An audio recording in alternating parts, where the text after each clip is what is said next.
thank you for coming to 1 hour of your Board of Zoning Appeals training as mandated by the state of Tennessee.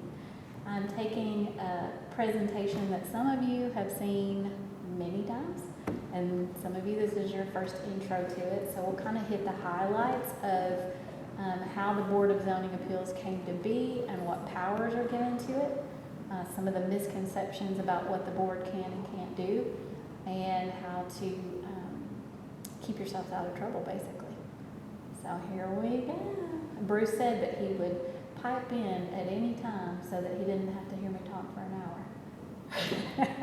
An extra hour, let me add that. Now he's Mr. Q, buddy. All right, rolling right along.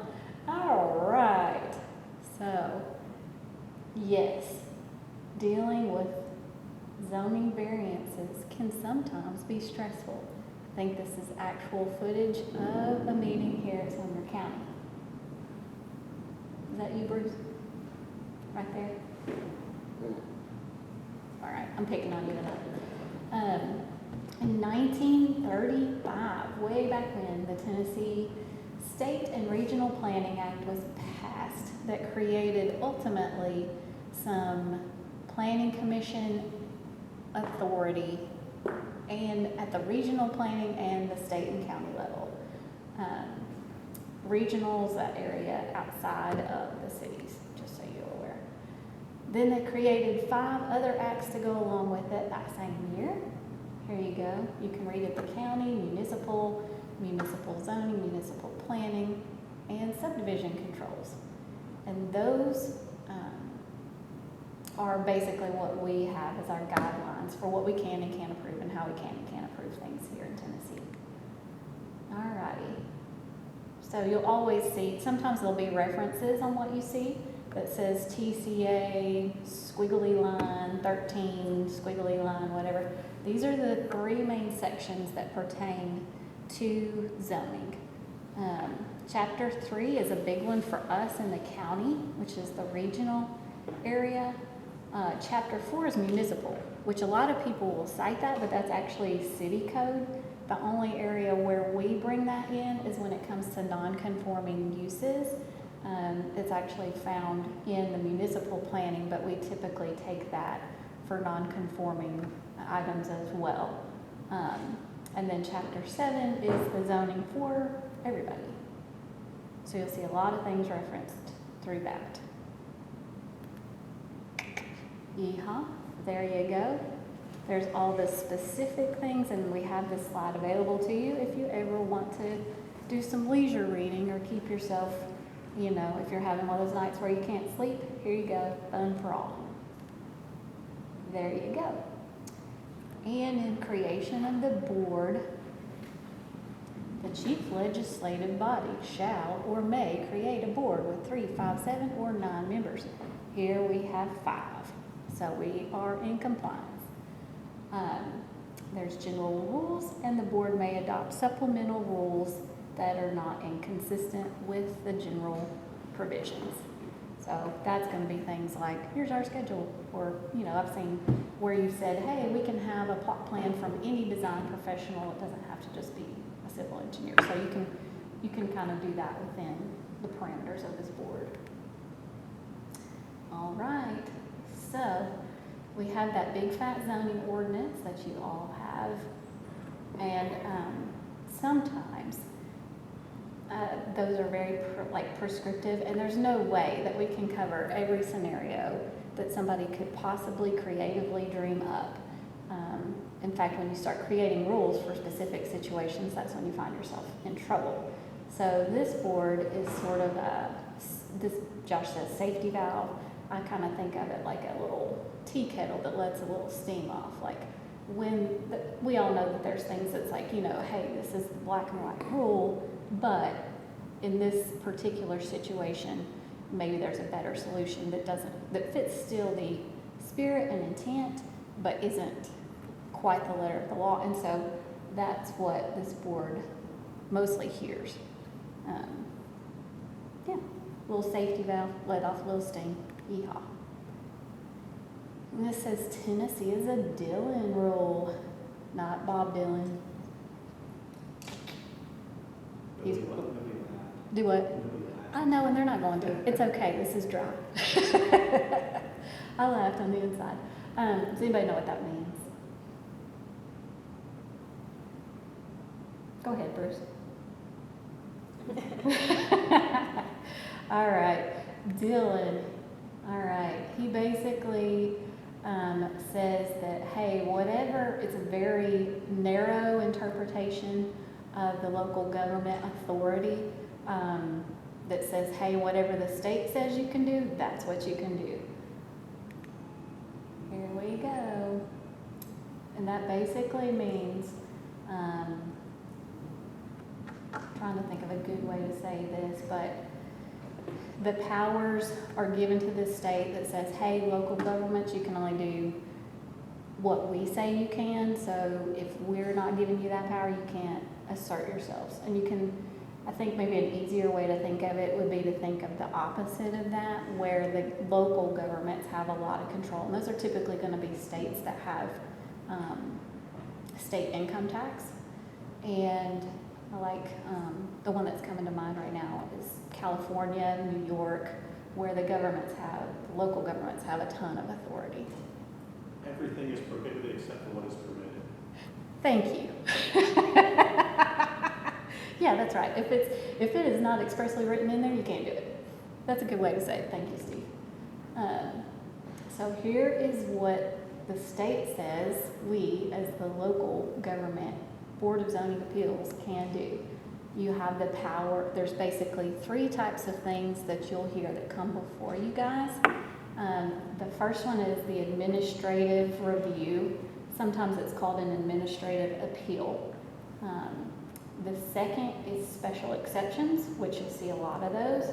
And then the third is variances, which has some very narrow parameters with that.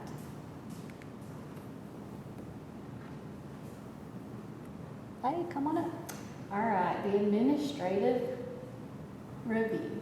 You'll hear one of these in August, and also one this evening. It's being brought as a special question, but the board can hear and decide appeals where it's alleged that the zoning administrator or other municipal official charged with the enforcement of any provision of the zoning ordinance erred in an order, requirement, decision, or determination.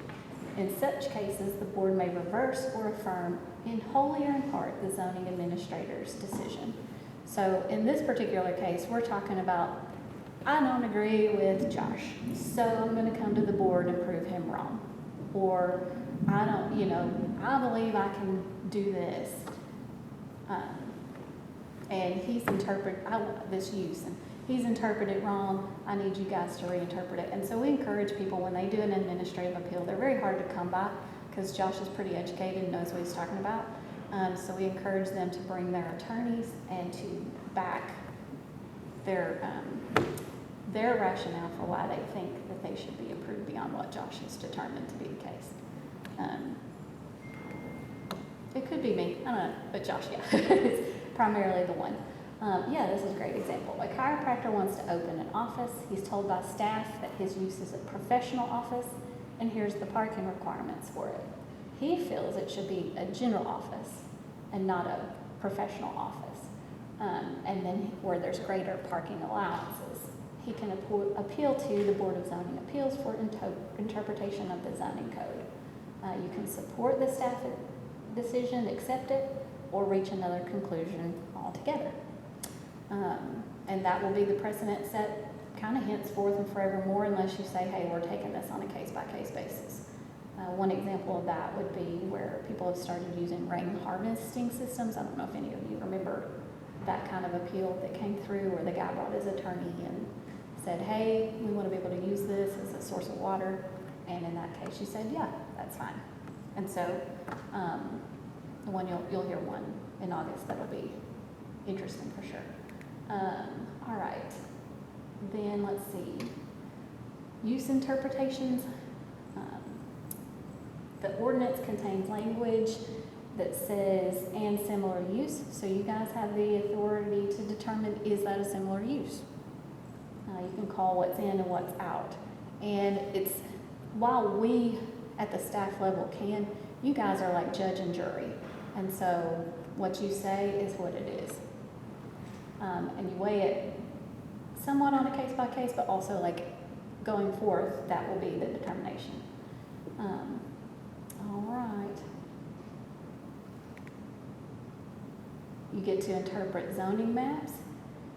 So this one's not here, but I'm thinking of when we just took in the regional planning commissions and made them part of the county, put that RP, and now we changed it to RP zoning and everything. When you look at Portland, I'm sure at some point in the future, there'll be questions about, well, what can I do? This half of my properties are RR and this half is RP, and you'll get to determine where that exact line is and what regulations they have to follow based on the zoning. You get to determine grandfathering. So that's a fun one you'll see, especially if it was, from back in, 1990 something. They've continued the uses that's still allowed. Is it still within the spirit of what was approved? Or has it expanded beyond what's permitted and has to get, a new, special exceptions, what they're called now. All right. This is the second category, and you'll see a lot of these. It covers a lot of different grounds.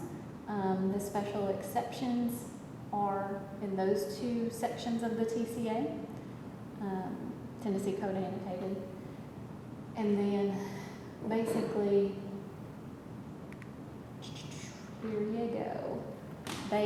When we look on a lot of, basically every slide that we have that's a special exception use type thing, like a dog kennel, will show in the chart where it says it's a special exception, which means they basically are permitted if you guys want to allow it.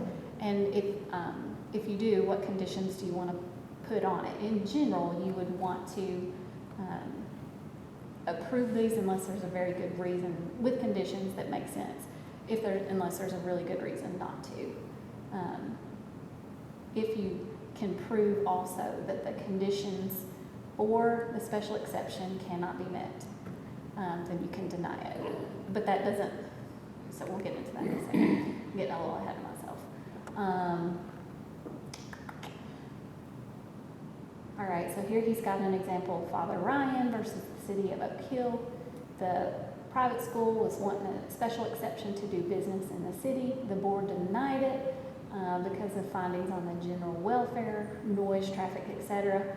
But those are not standards that are in that were in the resolution.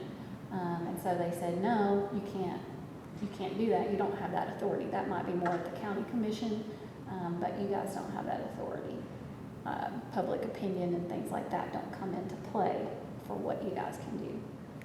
And so they were granted that. Here's another really good one close by that Steve, the county attorney, found for us here.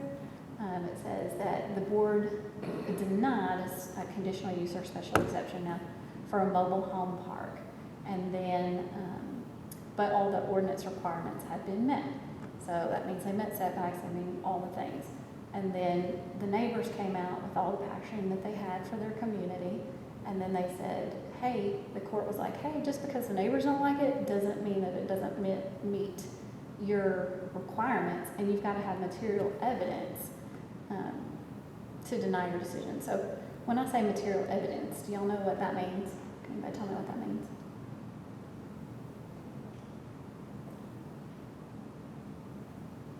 Tough crowd.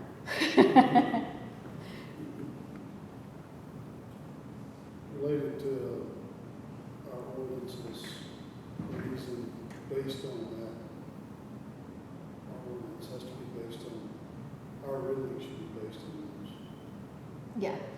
Yeah, that, and also like if they say, hey, this is going to create traffic, well then, did they have a traffic study? That's material evidence. Let's see.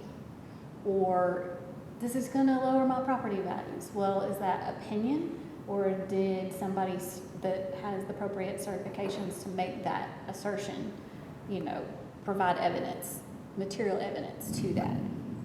So those are the things that you'll look at, because we hear a lot of that. It's gonna flood, the schools are gonna be overcrowded, you know, there's traffic everywhere. Somebody's gonna die for sure. But anyway, so, It's the same thing said that people are always saying to us, what's gonna hurt our property values? We hear it every time, yes, but it's really not a material yeah, value. that's exactly right. If an appraiser came in and said, hey, here's where this has been done, here, here, here, and here, okay, maybe you could consider that, but most of the time it's, you know, neighbors that are fear and all the things, you know, of what could be and what if and what are those kinds of implications. And yes, we do have to be mindful of the impact it has on the community. That's not material evidence, yeah. That's exactly right.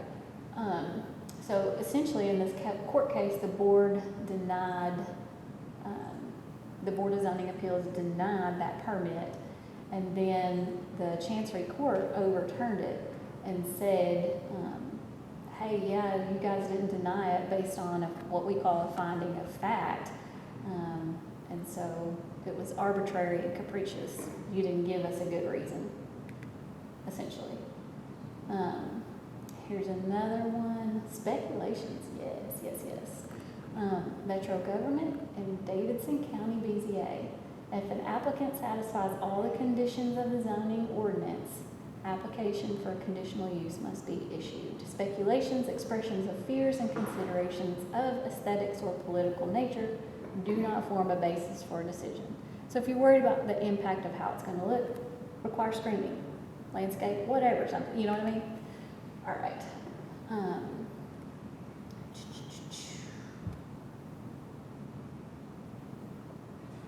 I like this one. This is really good. It says, in Sexton versus Anderson, Sexton County, it says, various members of the community expressed beliefs and opinions that the presence of the landfill would create noxious odors and result in falling property values. They also thought trucks delivering the dump into the site of the fill would cause additional damage to the local roads. These statements were offered on the issue of whether or not the intended use was potentially dangerous, noxious, or offensive. None rises to the dignity of being material evidence on the issue. In each instance, the statements amount to an expression of opinion on the ultimate issue, unsubstantiated by factual premises. Speculations, expressions of fears, and considerations of an aesthetic or political nature do not form a basis to support the decision made as by an administrative body charged with the, I cannot even say it, basically acted as judge and jury responsibility. I was like, adjudicate, but it's not going to come to me, I can tell you. All right, material, here we go. It's just what Bruce was saying. They will lower my property values. There's an appraisal report that can be material evidence. The road can't handle the traffic. Get a traffic study. It'll cause flooding. Get a drainage report. Endangered species. So this is kind of an interesting one. We've heard in some of the planning commission and county commission things. You'd have to get an environmental study, but the county is not charged with regulating the Endangered Species Act. That's the state. So, you know, we really wouldn't have a part in being able to rule something out based on that grounds. Our whole neighborhood is against it. I'm quite sure they are. Neighborhood opposition does not constitute grounds for BZA denial. Again, mobile home park. We want the property to stay like it is. I'm sure they do. Do they own it? No. So the property is entitled to be utilized in accordance with the current zoning. If you wanted to stay that way, buy it. And I say that kind of in a heartless way, but I don't mean it in a heartless way.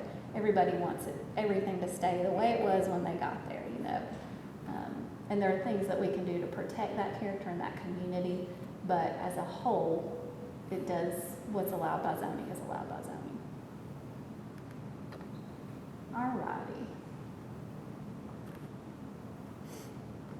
So here's some ordinance provisions.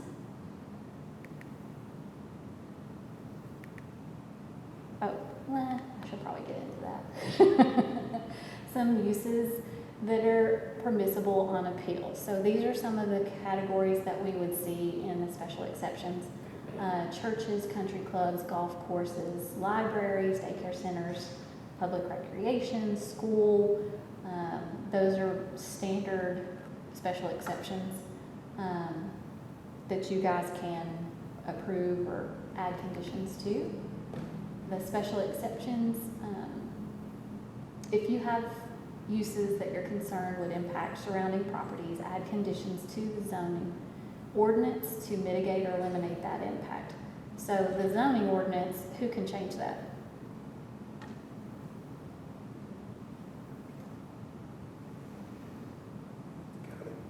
That's right, the county commission.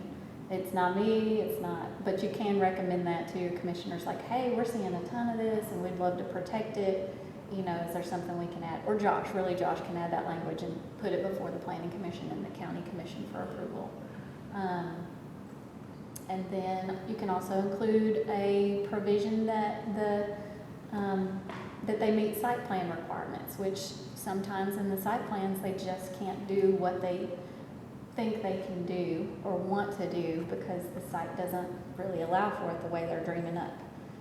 So that can kind of put an extra bump in the road to add some levels of protection, like, hey, we need paid parking, we need some landscaping and some lighting, and you know, sometimes if it's over 3,000 square feet for a building, then the planning commission has to get involved. And so those are some things that can add some layers of protection without going against what you're allowed to do.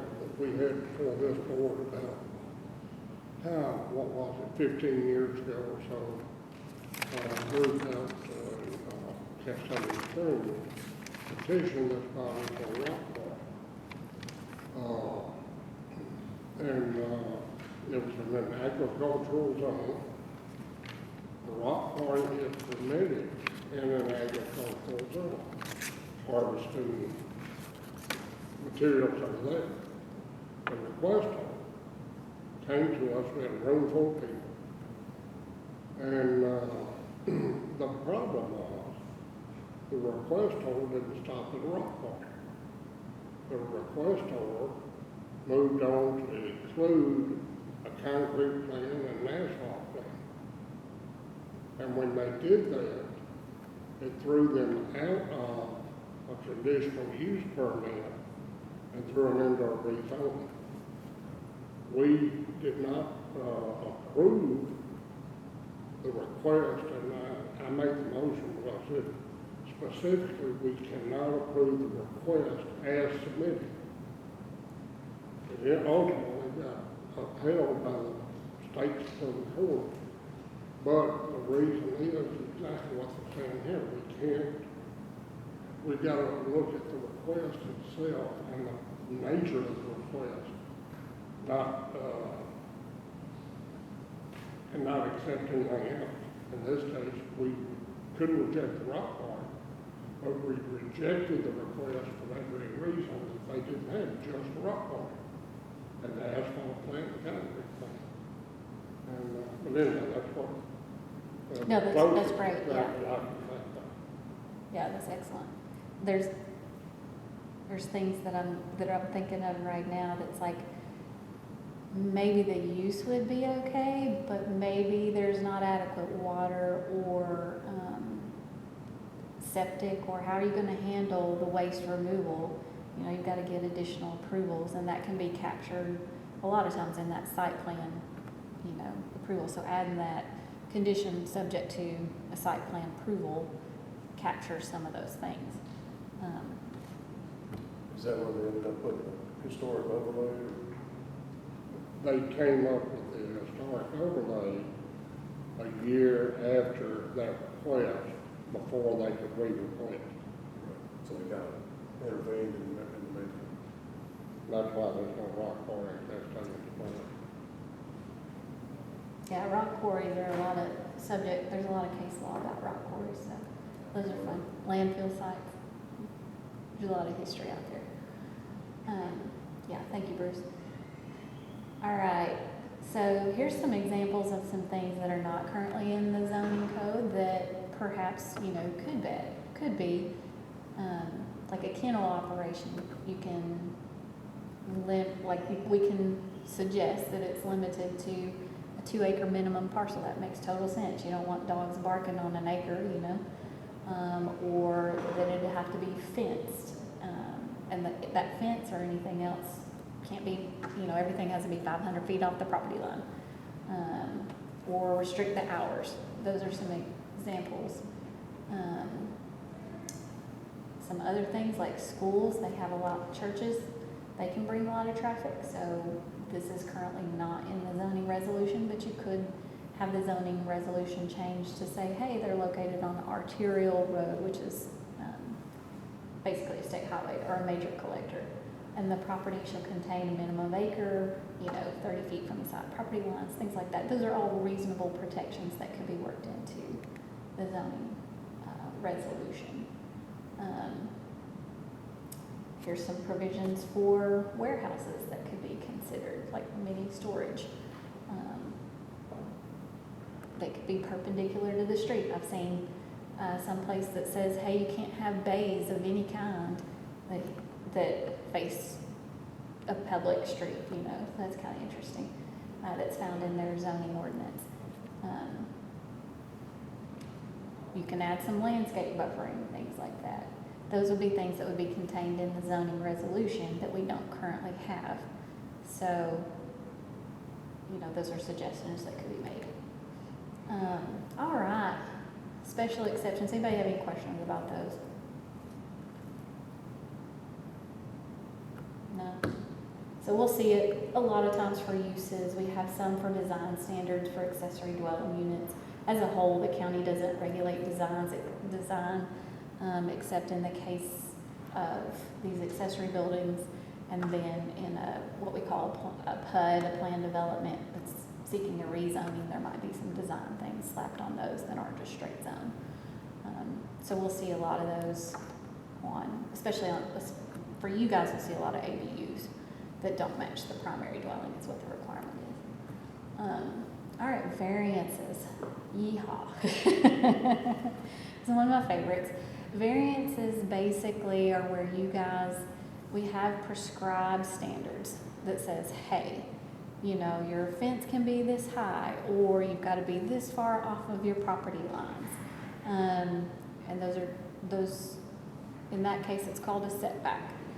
There's other things about your lot size has to be this, or whatever. And so when somebody's coming to you with a variance request, just know that I've already given them down the road a hard time, tried to dissuade them with all the powers that I have, and say, hey, you got to have a hardship that's not self-created.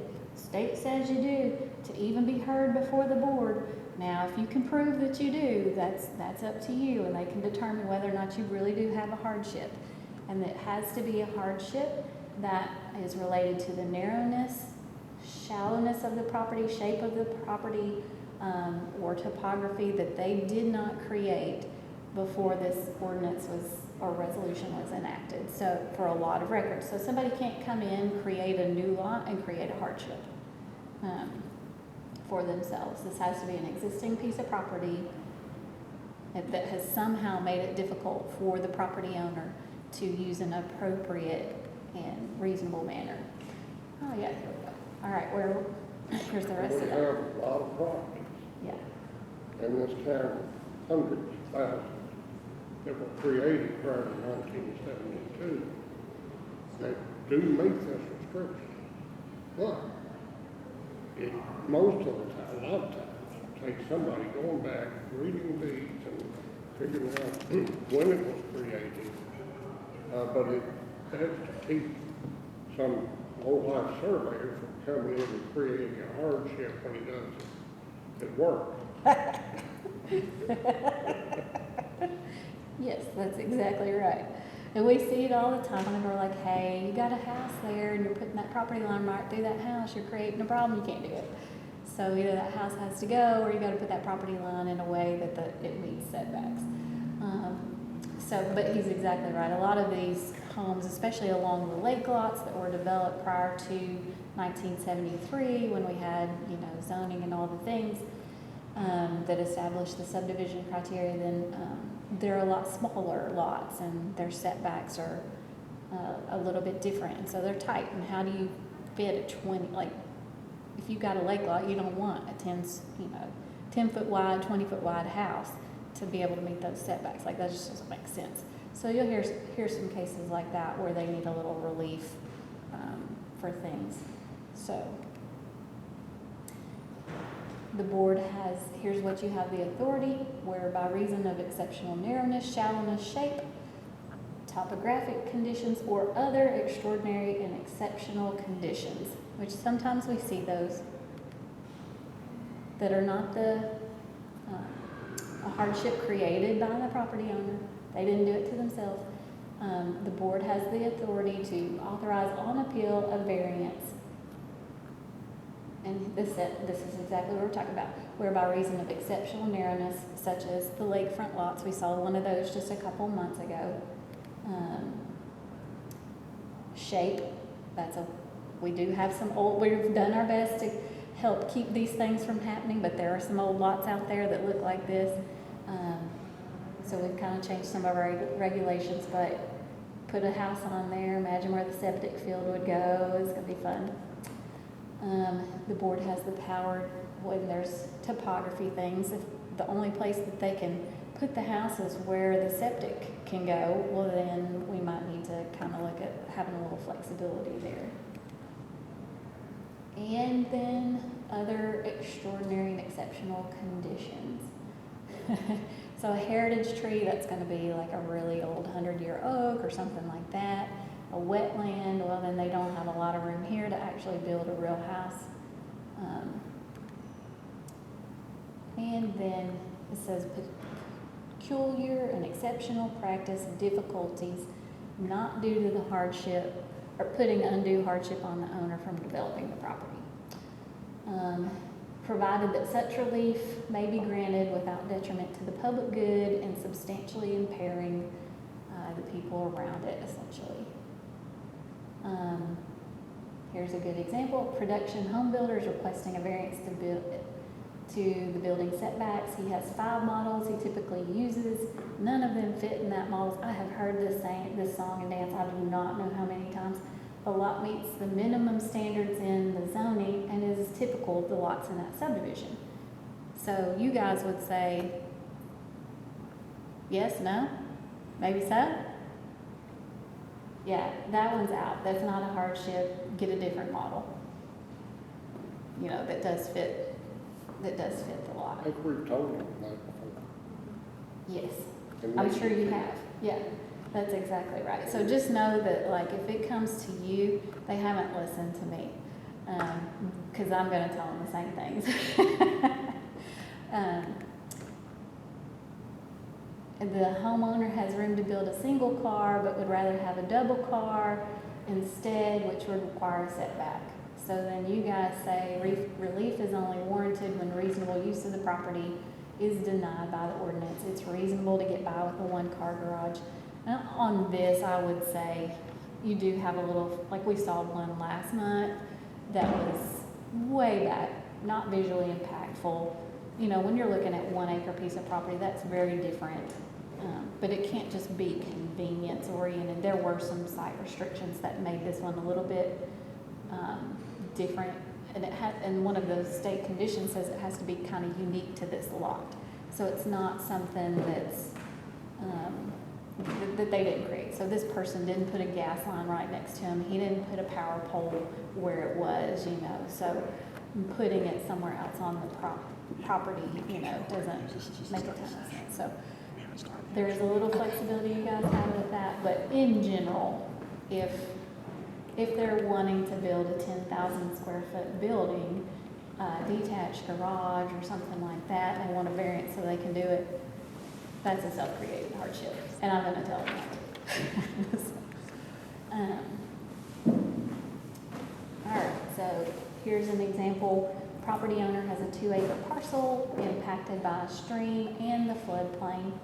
The hatch lines there, that's floodway. That means no way can they build anything in it. The little teal areas, that's a floodplain, which means that their insurance is going to cost more and they're going to have to raise it up. Here in Sumner County, we only make them raise it up a foot currently. A lot of places have it 3 feet. He decides to subdivide off and sell a large portion of the property, and then requests a variance to the front yard setback from 25 to 16 feet. So because his property was impacted by the 100-year floodplain. He knows he can build in the floodplain, but would have higher flood insurance. This is a self-created hardship, and that he created the lot with the site difficulties. Yes, he did. So you guys would be like, sorry. Now, sometimes we do see people that buy these, unfortunately, and especially what you guys may see more of is if somebody had a 100-acre farm, they had a little house on this section, they deeded off this part, deeded off this part, deeded off that part. There's no planning review of that. That can just be done by deed with the Register of Deeds office, and nobody's looking at this little chunk right here that now no longer conforms to our lot size. So you can give some variances to the lot size. Sometimes they've cut off access, and we see this way more often than we should. Somebody had a little easement up there, or didn't have an easement, now they've cut off this, and now this property is landlocked. So we would typically request that they go to the court, and the court prescribe an easement for them. They're typically 20 feet, maybe 25. And we say you've got to have more than that. And so you would see some variance for road access there. So that'll be something that this board would see to give a little bit more relief and to meet the standards that are found in the zoning resolution for road access. Let's see, I'm tracking here. All right, I do like this story. So if you've heard it, feel free to whatever. There's this. So you can't give any kind of variance based on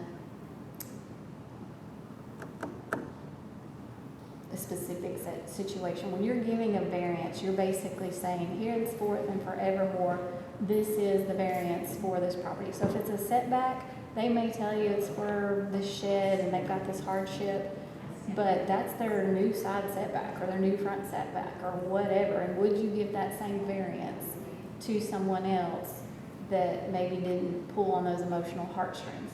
So that's what you have to kind of look at it from a logical standpoint. Does this make sense? What's my basis for approval? Would I standardly approve it? Am I okay with setting that precedence? Or am I okay with that being the new whatever you've given relief from? So in this case, the petitioner was a sweet little old lady who got a variance for a rental apartment on her lot, and the board limited that variance just to her. The apartment said that variance was intact as long as she owned and resided on the property. I see an issue there. I hope you do too. A developer buys the property, which, guess what, that does happen a lot. Sometimes we think, well, we're proving it for this, but somebody else can come in and they're, basically given that same approval. So the developer buys it and then was told, hey, that doesn't apply to you. So he appealed it to the Board of Zoning Appeals, and they turned him down. And so then if something gets denied or somebody has discrepancy about what happens at the BZA, where they have to appeal it is a court. And the court upheld the board's denial, saying, no, you can't have that use. And he said, hey, this isn't personally for a property owner. And the court said, yeah, you're exactly right, but it shouldn't, run with the property owner. It does run with the land. However, they shouldn't have granted that variance to her in the first place, so you're not getting it. You're gonna give a speech. Here's the, You can put my name on there. Sir, if you'd be quiet, please. We're in a meeting. We're having a training session right now. Thank you. All right. So, there you go. If the applicant can demonstrate that there's an exceptional narrowness, shallowness, shape, topographic, or other exceptional condition to the property, then that's met. The personal desires, personal convenience, financial interests don't count unless that threshold's met. A lot of times we'll see somebody that puts something else, oh, I didn't know I needed a permit, and I didn't know it was closed, I'm gonna have to tear it down. These are the standards you have. Do they have a hardship they didn't create? Is there some type of topography issue or other condition with that lot that drove them to put it there, other than, that's where I wanted it, 'cause that's where my driveway was, whatever. And that's the authority the state gives, that you can make your determinations on. All right, we kind of talked about this a little bit. What is ex parte communication? Oops.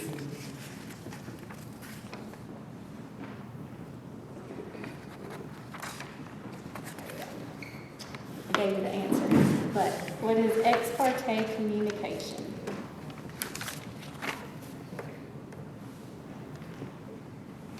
Has to be communication outside the venue of this meeting, which we as commissioners, like we have with BCA members, we cannot have any communication because we're judicial. We're not supposed to talk about a case outside this room prior to having a meeting. Is that my in a nutshell?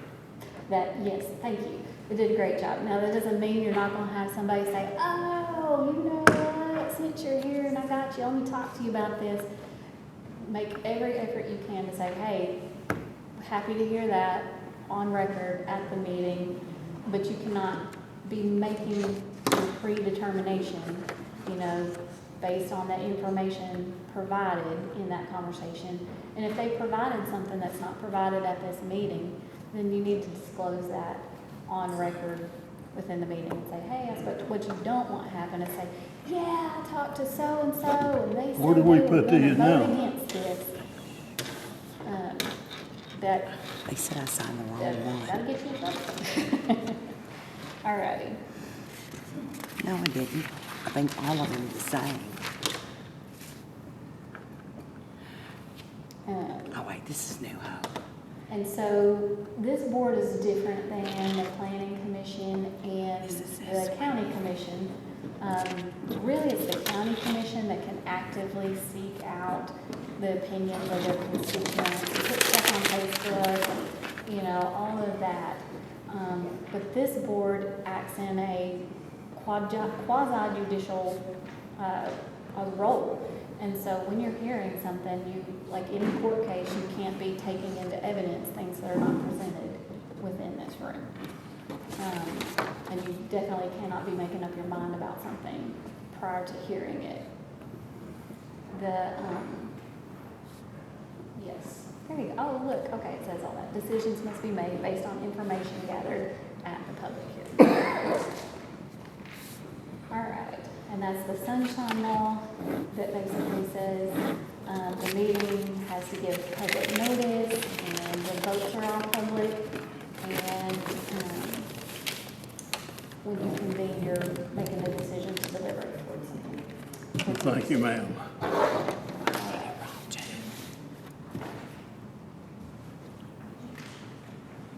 So if you do happen to see somebody that maybe has an agenda item here or something to say about it, then you're not talking about business. Like, sorry, come to the meeting. Happy to talk about it with you there, but can't talk about it here. Because that means that you had a meeting that didn't get notified. Conflicts of interest. Every now and then you might have something where you stand to gain materially from a determination. So in that case, you will recuse yourself or declare the conflict depending on the nature of it. You might say, hey, maybe there's a dog groomer. Yeah, she groomed my dog one time. Whether or not you can be impartial or you have some financial gain from it, is something that you will have to determine. Bruce, as a surveyor, obviously has to recuse himself on ones where he's done the survey. And so right now, Jim will step in on those, but then let's see.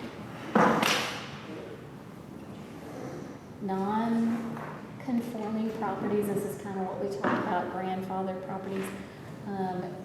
There's some regulations from the state that say, this has some language in there, like the city of Hendersonville for sure says, hey, if more than 50% of the sign is damaged, it can't be rebuilt. I don't know that, yeah, the Sumner County resolution does not have that same language. It basically has language that conforms with the state that says, hey, if it's a commercial use, as long as it's been used that way continuously for 30 months and not abandoned, that use is still intact. Residentially, it's 12 months. So in some, you might get into certain quirky situations like that, but let's see. There you go. There's the 30-month. And then, so we have some limitations on zoning. So basically, we cannot exclude things like manufactured dwellings. And that's not talking about tiny homes or mobile homes. There's some certification things with those that can keep those from being allowed everywhere. But a double wide is treated the same as any, we call them stick-built house, but house built on a permanent foundation on site. And that has to do with their oh, I'm blanking on the word, basically their code certification and if it can be verified. So this is another one, the group homes. The state defines family and has some language, so in a single family dwelling district, these group homes are allowed for disabled persons, up to 8 people with 3 attendants, but that also includes, they include addiction as a disability, so we can't overstep the state authority on that. That's still defined as a single family. Cell towers. Yes, we do have to allow them. If you're going to deny them, then it needs to be based on something like their fall radius is not sufficient. You can't do it on, hey, this causes cancer. There's federal law regulating that says you can't base your denial on that. Maybe they're too close to the setback line. That's a reason that you could, but you can't just outright say, no, you can't have those. State of Tennessee has some agricultural provisions that allow agricultural use of the lands and the buildings, and that can include homes for the farmers and things like that. So in cases like that, we're going to consult legal, or we're going to say, hey, show us how you think you meet these provisions by the state and we'll go with it, you know. So there may be some things like that where you affirm a legal opinion. But by and large, you know, we try to stand with what the state says. Religious, yes, religious lands and uses, anything, any conversations we have like that, we'll let Steve speak to those. Religious Freedom Act, and that concludes our training. Anybody have any comments, questions, concerns? Clear as mud on what we do. One thing that I didn't clearly define in this, if there's going to be a denial, it does have to be based on material evidence. We always provide guidance for approval, which is also guidance for denial. So it's going to be, if you make a motion to approve, it needs to be, you know, like, hey, here's the conditions, we can do that. If you make a motion to deny, then that's where it's very important to say, I deny it based on these specific parameters. For example, if it's a variance, you can say, you know, there's not a hardship here. This is going to cause, that's unique to this property. That's a finding of fact. And every single time we will list those out, and we will also give our staff interpretation. That's really kind of a guidance to keep us all on the right track there. And if you find something that's like, yeah, anytime you deny it, make sure you back it up with material evidence. And the staff does an excellent job of helping provide motions, either for, against, or prefer, that will help meet the guidelines required. So I'm very glad that y'all started doing that. Thank you. All right, and with that. And all you have? That's all I've got. You can take a 9-minute break and I'll see you back here at 5. Thank y'all. 1 hour done. We will convene the Board of Zoning Appeals meeting at 5 o'clock. I will call the May 8th meeting of Sumner County Board of Zoning Appeals to order. Let the record show we have a new member, Nathan Stone. Certainly welcome you to this body. We have the first item on the agenda, approval of April 10th meeting minutes. Is there a motion? Motion approved. We have a motion and a second. Any discussion? All in favor say aye. Aye. Show me abstaining as I was not here.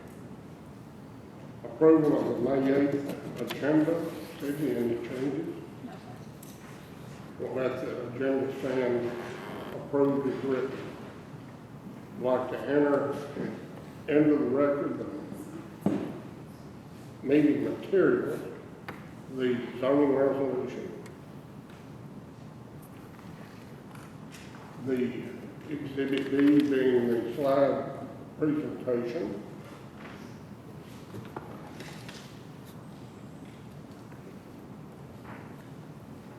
now we're on to the regular agenda.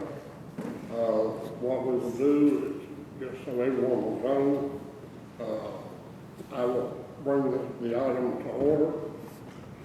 Staff will read, give us their opinions and fill us in on it. Then I will open a public hearing. I will call anyone that has signed up to speak for 3 minutes. And then we'll close the public hearing. Once the public hearing is closed, it's closed. There'll be no other public speaking on it. Then the board will debate and act on the item, whatever it may be. First item on the agenda, Robert and Nicole Vestal are requesting to amend a special exception condition for a major home business known as EPG Disposal, located at 909 New Deal Potts Road in Cottontown. Sydney? Yes, sir. As you mentioned, this is a special exception amendment. They gained their approval last April. And as a condition of their approval, they were to come back before this body every year. They are requesting that that be amended to 2 years, which is pretty typical of a special exception renewal timeframe. The property is 2.83 acres and, sorry, I'm totally blanking here. Cottontown. I keep wanting to put it up in Portland, but anyway, Cottontown. And then this is pursuant to Chapter 14, Section 1411, subsection E2 for major home-based businesses, and Chapter 1, Section 105 of the zoning resolution that says, hey, if they're going to change any conditions of it, it has to come back before this body. The adjoining property owners, that's actually incorrect. No, that's correct. Adjoining property owners were notified by certified mail, and it was advertised in the Gallatin News on Thursday, April the 24th.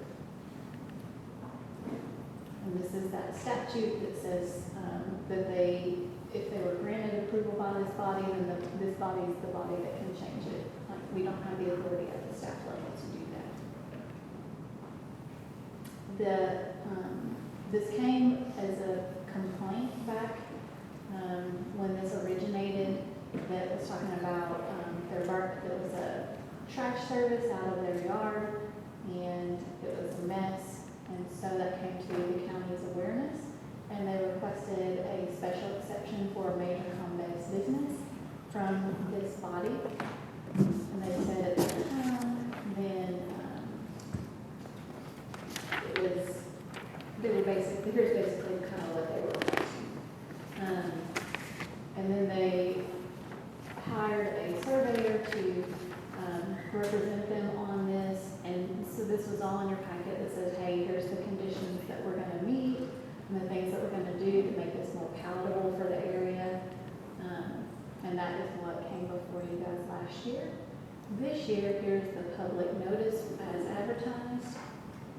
And here's a nice aerial view of that property. And you can see originally the trash was being stored here. And this surrounding area, I think it's always nice to get a good sense of what the character is like around it.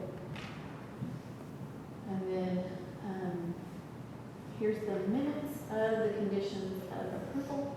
And as you can see here, the approval is renewable for a period of 1 year. They may not have any of the trash overnight.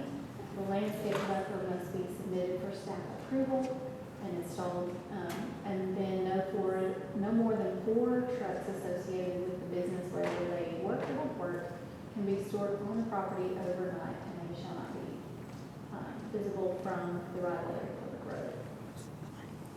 And this is the landscape plan.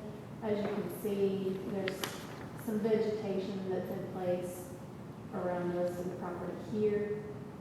And they this is the landscape plan where they were proposing to put in the 6-inch arborvitae, which is an evergreen tree that grows typically 14, 18 feet tall.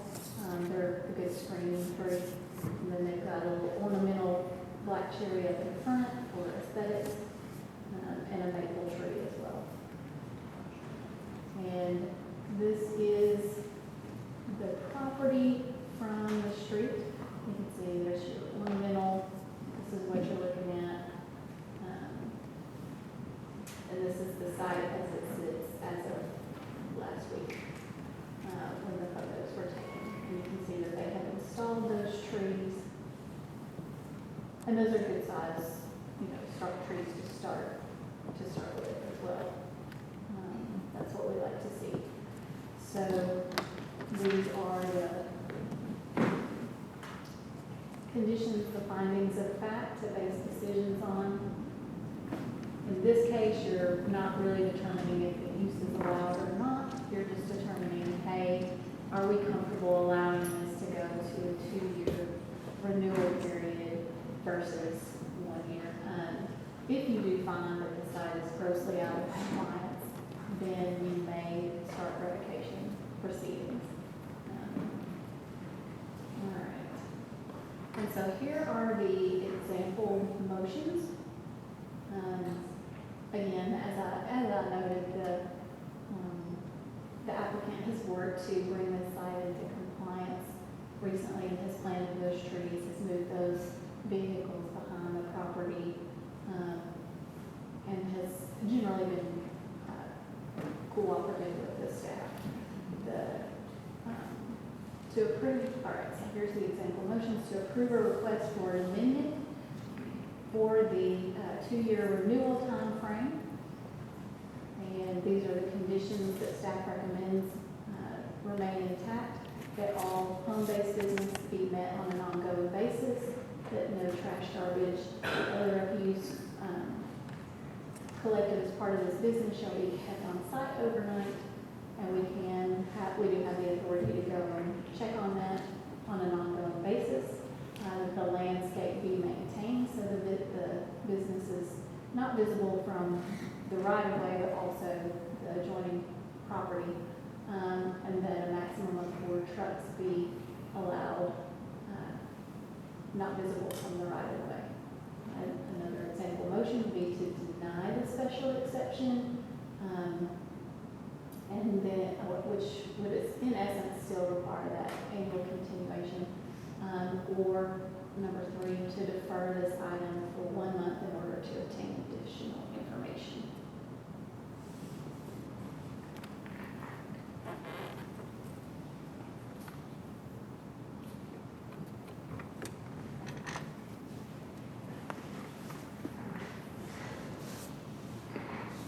This is a public hearing. The only one that signed up is Robert Vestal. Would you care to come forward, please?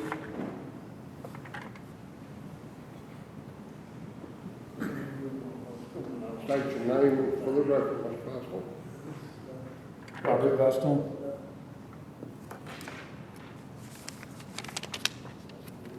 Do you have anything to add to the presentation? No, I do not. Everything that's been requested has been done to my knowledge. All right. Any questions of the board of the request order? Thank you. Thank you. Is there anyone else that would care to speak to this request? Seeing no one, I'm going to close the public hearing and open it to the board for discussion. And let me ask the board, please use your microphones.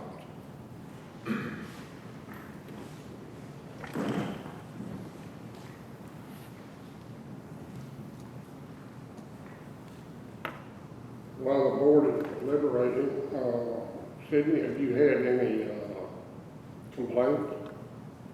We have not. The only question I have, and you visited the site, the approval said that the buffer shall keep the equipment not seen from the road right away. Have they done that? They have moved the vehicles behind the home, so essentially the trash and the vehicles are not visible from the right of way. The landscaping that they have installed also does provide additional screening from the adjoining property. What's the will of the board?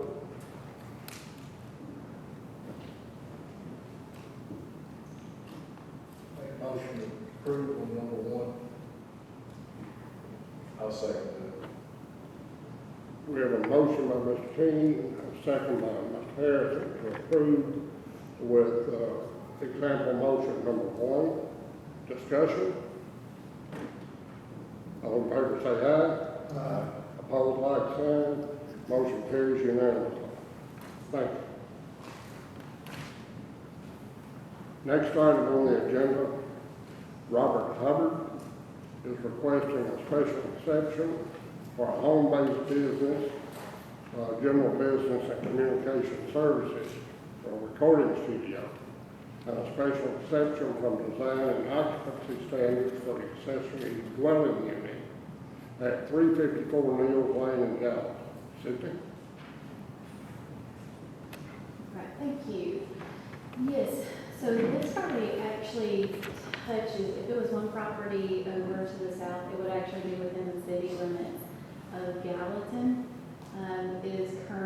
Currently that's a large farm that this property sits next to. So I just kind of want to give you that just a little tidbit there. This property is 5 acres and it's owned by Robert Hubbard. It's being represented by Zane Hazelwood with Clutch Construction. And as you mentioned, they're requesting a special exception. They're actually requesting it for they're requesting two different special exceptions that are all tied into one proposal for a new building. The first special exception is for a major home-based business. And I just want to note that that classification is something that we put on all major home-based businesses based on the use that it's most similar to. And in this case, it's for general business and communication services for a recording studio. And I want to note that a business summary was provided by the applicant.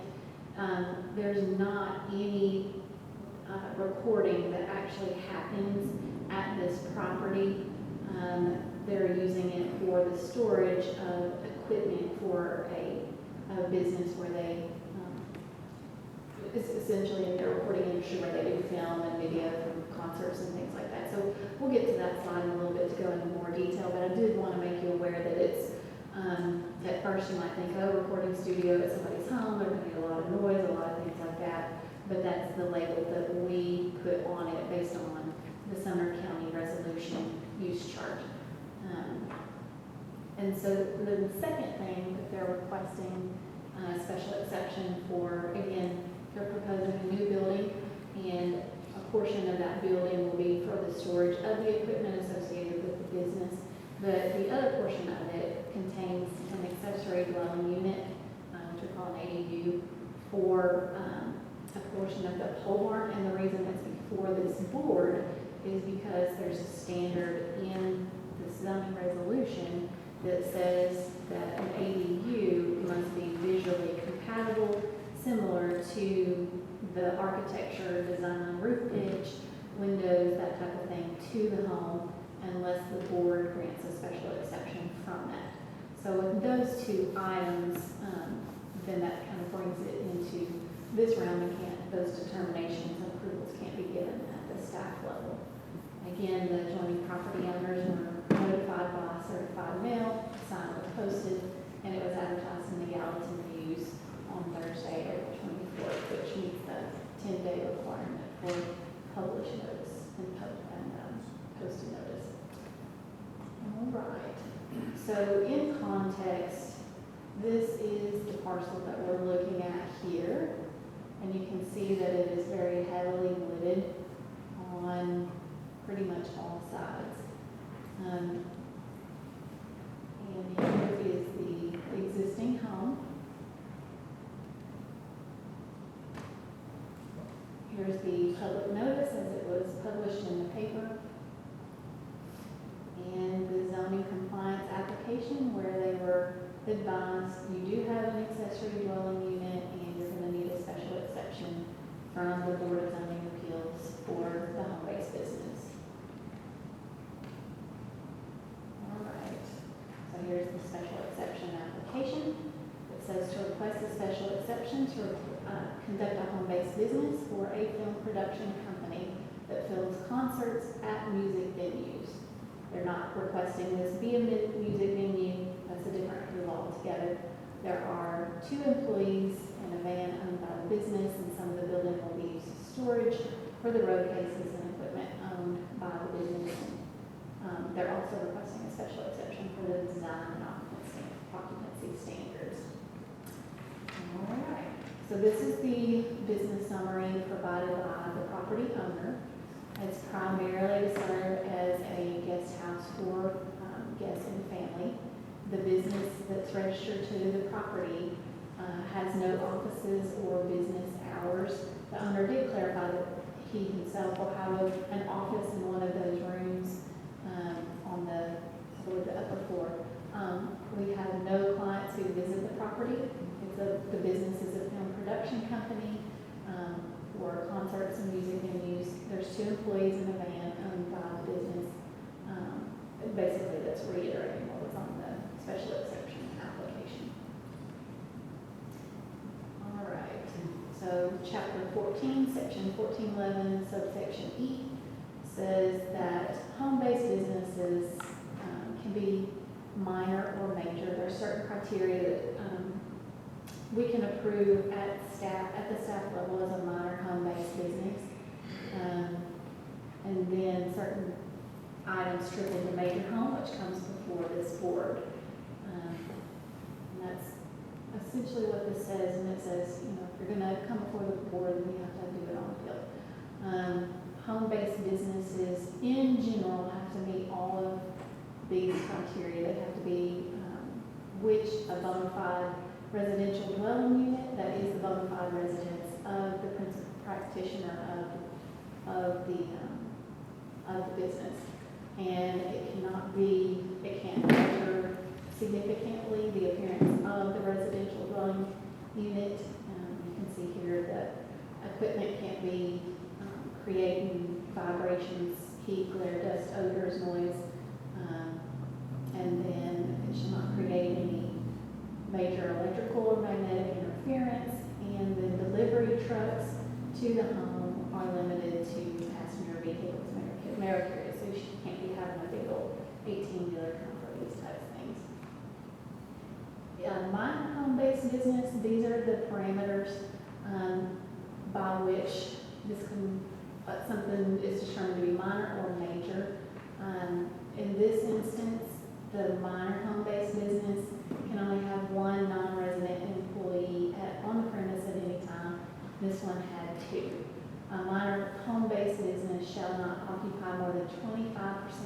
first floor area of the principal building, so that would be like the home, or more than 500 square feet of an accessory structure. So both of those things are what trips it into coming before you as a major home-based business. Major home-based businesses can only be approved with the permission of the Board of Zoning Appeals. So that is, again, based in our regulations while we're here. All right. So, sorry, this is pretty blurry if you're looking at this big screen here. But the major home-based businesses shall have no more than 3 non-resident employees on the premise at any time, and those conditions are met with this application.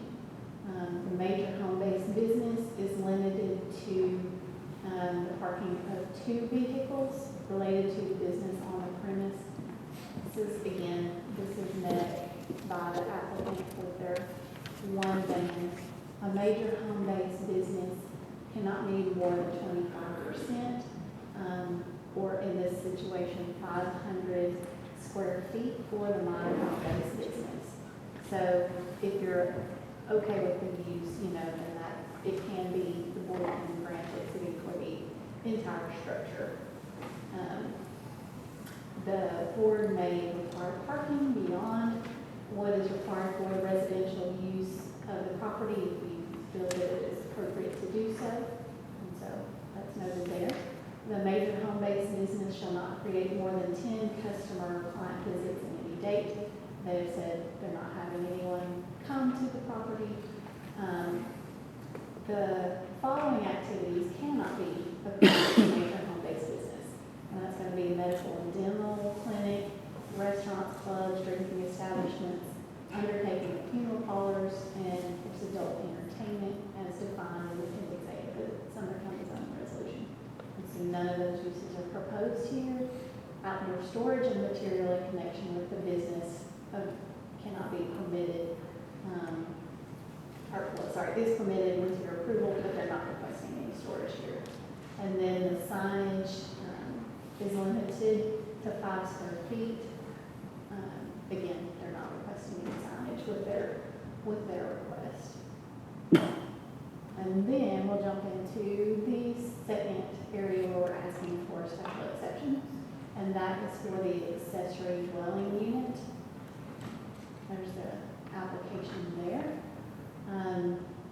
If this had matched the primary home, it wouldn't be before you. We're just doing this for the design regulation that says that it does have to be visually similar. So that is a variance from the design and occupancy standards. And let's see here. All right. Just for a little bit of context, the home is here. The location where they are requesting the major home-based business and accessory dwelling unit pole barn style building is going to be back here much further on this property. And again, you can see it is, there's a lot of vegetation there to screen. It's not visible from the street or really any surrounding properties. And there it is right there. There is an architectural rendering of the home. You can tell it's, kind of a unique architectural style that would be difficult to meet with, an accessory building that you're putting up, any accessory building. And there's the sign. Again, rendering of the back area of the home. They do have an existing barn that's used largely for storage. You can say this was the pond that was shown on those aerial images, creating a nice little oasis and privacy out there. All right, and this site, this fence right here is not the rear of their property. Their property continues on back here. The building site is going to be approximately here. essentially where they're wanting to put the building. You can see how well screened it is. For any ADU, we also ask for floor plans of the primary dwelling, just to make sure that it meets septic permit, septic requirements. So this is the primary dwelling. And then here's the black and white elevations of the pole barn. As you can see, it is not architecturally similar to the home. There you are. And the floor plans for this. This is largely going to be where the equipment will be stored. There's a first and second floor. You can see the kitchen here. And then this will be something down here. And one of these will be a bonus area, and then one will be actually probably the office for the property owner. I think in your packet there was some other iterations of the floor plans. Those have changed a little bit as the plans for that space have changed, and what you saw on that slide was the most up-to-date version. Of course, the applicants can speak to any questions you may have regarding that. But in general, this area here is going to be the portion used for the ADU, and then this portion here will be the storehouse for all of the camera equipment and such. All right. So the required findings of fact for a special exception. A special exception, here's the 4 conditions that it must meet. It must be so designed, located, and proposed to be operated so the public safety and welfare is protected, does not adversely affect other property in the area, conforms to the provisions of the resolution for the zoning district it's in, and shall be compatible with the surrounding area to provide safety to those using the facility. So the first condition with the location for protection of the public health, safety, and welfare is the staff does not find that it will be a significant source of traffic generation. There is a note that this must be looked at on a 2-year basis for renewal. Will not adversely affect other property in the area. Again, the prescribed proposed business as described in the business summary appears to be a minimal impact, and the applicant would apply for continuation. And that's kind of how we check to make sure that it hasn't extended what would be impactful for the area. And the third condition, that it conforms to all applicable provisions of the resolution in the district that it's met. So it does not comply with the ADU standards as they relate to the design and appearance of the ADU. So they will need approval from you for this deviation. Again, it's very far back on the property, well screened from view. So that will be something to keep in consideration when approving. And then lastly, shall be located so as to be compatible with the surrounding area and provide safety to those using the facility. Staff interpretation is the proposed architecture appears to be compatible with the surrounding area, is not visible from the road, and the proposed use as described in the business summary appears to be of minimal impact with no significant traffic impacts. All right. Favorite part, the example motions. The board may find that all the general requirements for special exceptions are met and approve a request for both special exceptions to the major home-based business and the design and occupancy standards for the ADU and the major home-based business at 354 Mills Lane, contingent on all zoning, land disturbance, building permits obtained from Sumner County. All home-based business requirements are met and shall be renewable every 2 years.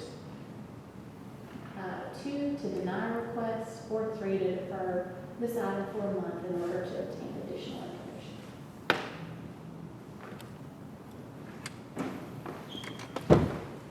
This is a public hearing. No one that signed up to speak on this public hearing. Is a requestor here?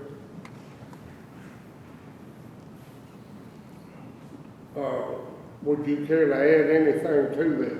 No, sir. The requestor doesn't want to add anything to it.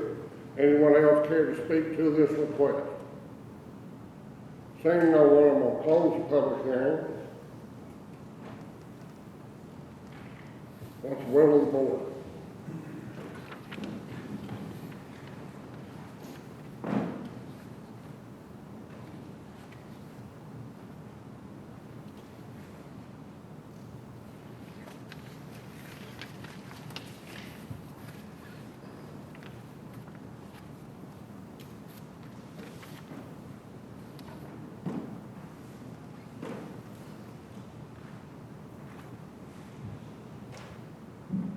What's the will of the board?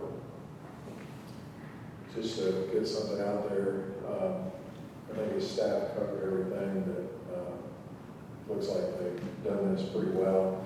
So I'm gonna make a motion that, we approve this per item 1 on the screen, A, B, and C. I'll second that. We have a motion by Harrison, second by Stone, to approve with example motion number 1, A, B, and C. Discussion? All in favor say aye. Aye. Opposed, like sign. Motion carries unanimously.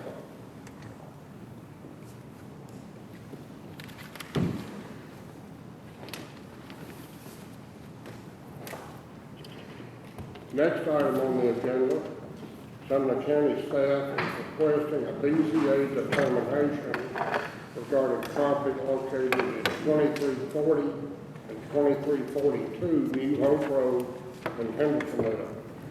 Staff is requesting a BZA interpretation, number 1, of whether a proposed building and ongoing use meets the intent of the October 12, 2017 BZA decision.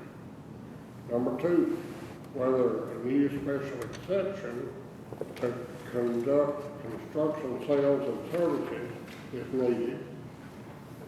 And that's all. Josh? Yes, sir. Thank you, Mr. Chairman. We've got a new clicker, so bear with me. So, Mr. Chairman, this piece of property has a long history with the county going back, I will say probably to sometime in the neighborhood of 2015 or thereabouts, maybe even before that. I started here in 2018. I know it was a persistent issue even at that time. I'm going to try to give some of the background on the property and talk about what's going on with it. This is a situation, because it's so complicated, it has such a long history, state law allows the Board of Zoning Appeals to have special questions referred to it from time to time upon which it's authorized by statute to act. And so from time to time, we will bring these kinds of special questions to the BZA when we're a little bit confused about what direction to proceed. And so this is one of them, given its long history. So this is the property zone rural preservation. That's a property designation that changed about a year ago. And so prior to that, it was zoned rural residential.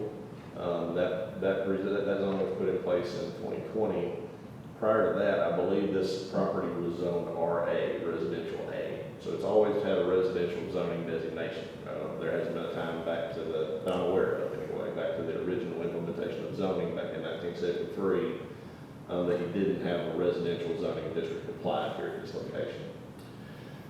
These two parcels contain a total of 12.05 acres. The property owner is Mr. Charles Roberts. He's in attendance tonight, 14th Commission voting district. So as you know, Mr. Chairman, we're referring it to you guys as a special question pursuant to Chapter 14, Section 1404 of the County Zoning Code. And we are asking those two questions. First, is what's going on there now consistent with previous decisions that the Board of Zoning Appeals has made upon the property?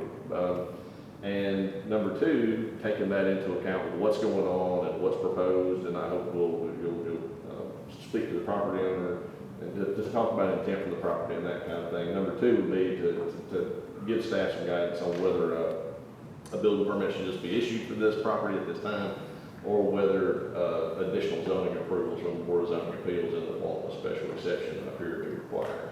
So those are the two questions that we're asking. And so this property was advertised in the Gallatin News and Hendersonville Standard on April the 24th, 2025. As adjoining property owners were notified by certified mail as well. So going back a few years, and we started in 2017, but actually the history of this property goes back several years prior to that. There was a gentleman named Chris Alicio who owned this property prior to Mr. Roberts that conducted a good deal of unauthorized fill activity. This piece of property is located in the floodplain, so there was fill activity that was conducted by that property owner years previous to 2017. Apparently, again, that's before any of our time here with the county, any of the staff's time, but apparently it was done without permits of any kind and without any kind of FEMA or TEMA approvals that regulate development in the floodplain.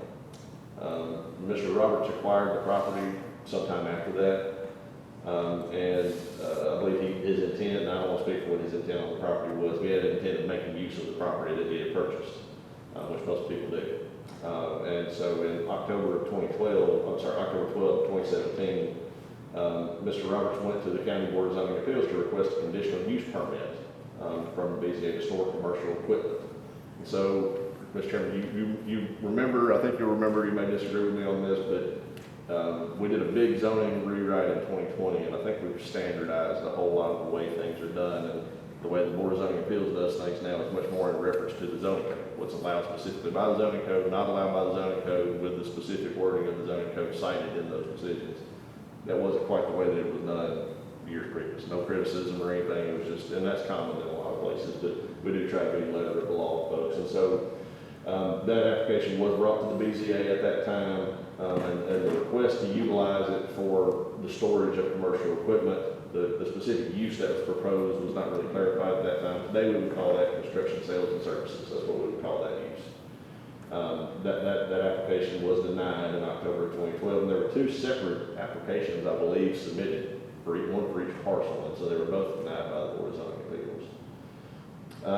We do get inquiries about this property from time to time about what's going on with it. Neighbors call and have questions about, hey, I thought the BZA denied something there, what are they doing there, that kind of thing. And so that's something that we've had a long history of working with the property owner, with Mr. Roberts on. I will say Mr. Roberts, without fail, has been nothing but accommodating and willing to work with the county when we've had concerns or questions. He bought a piece of property with a lot of problems. That's one thing to always bear in mind on this particular application. But when we've had questions and concerns about water ponding and other issues like that, Mr. Roberts has dutifully worked with the county to address those concerns and has obtained permits to do so prior to doing it. And so Mr. Roberts submitted a zoning compliance application for a 10,000 square foot building for personal storage at 2340 New Hope Road. It's identical to another application. Again, this property has a long history that was submitted to the Building Code Office in 2020 prior to that zoning code rewrite that I was talking about.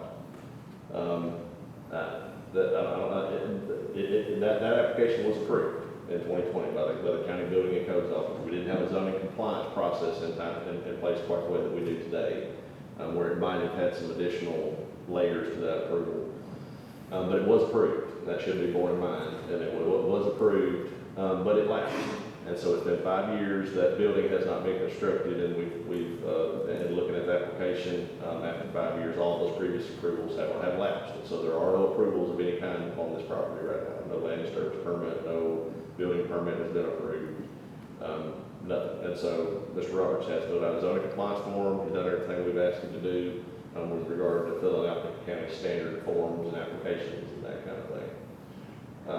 Again, for the same thing, a 10,000 square foot building for personal storage is what it's noted.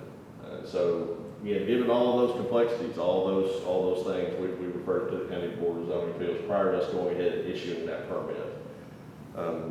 Because there is a I think there's a lot of questions about the use of the property. We did want to clarify that.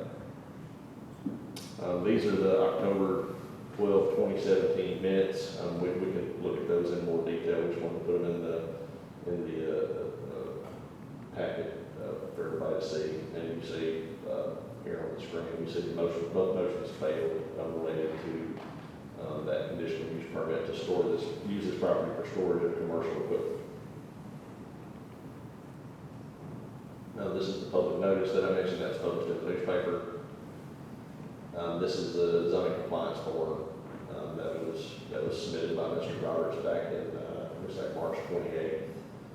What we said was additional information is required, and so we asked for additional information on site plan, floor plans, other information regarding the use of the structure in particular. And we ask if it's going to be used as part of the business to provide a detailed business summary. And so these are the building specs that were turned in by the property owner. You see it as an open floor plan, essentially a 10,000 square foot pole barn. They did note, this is the applicant noting this is in our notes. No rooms, no interior walls, no electrical plumbing, structures being used for personal storage.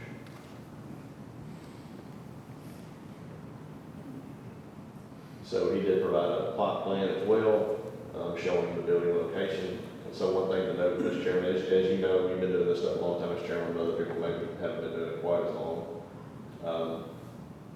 This area that's hatched is known as the floodway. So the floodway is a totally unbuildable area. You cannot build in that area unless you can prove to FEMA that it's not actually in the floodway, that some condition has changed.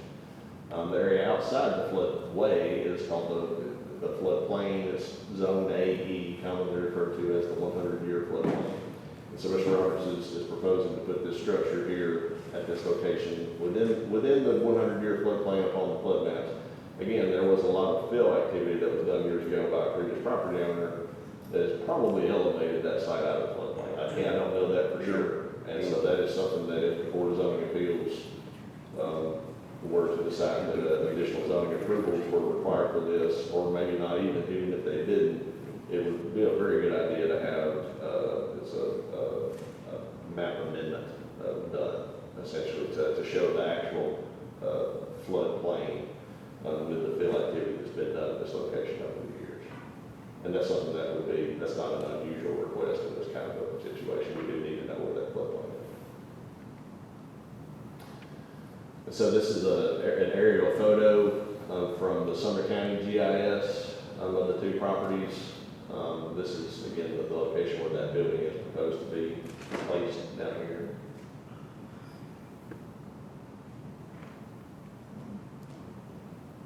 And that's just a closer shot.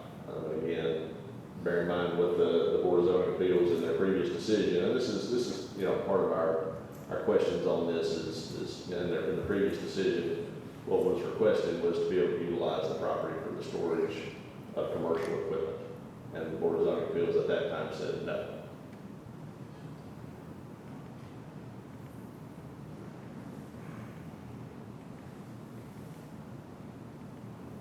And so these aerials, I'm not sure exactly how old these Southern GIS aerials are, but they're a couple of years old, I would say. Now these aerials, though, on the other hand, are very new. This is from February 3, 2025, and this is essentially publicly available information that municipalities and that kind of things, those entities kind of use across Sumner County and across the state of Tennessee. It's called near map aerial imagery.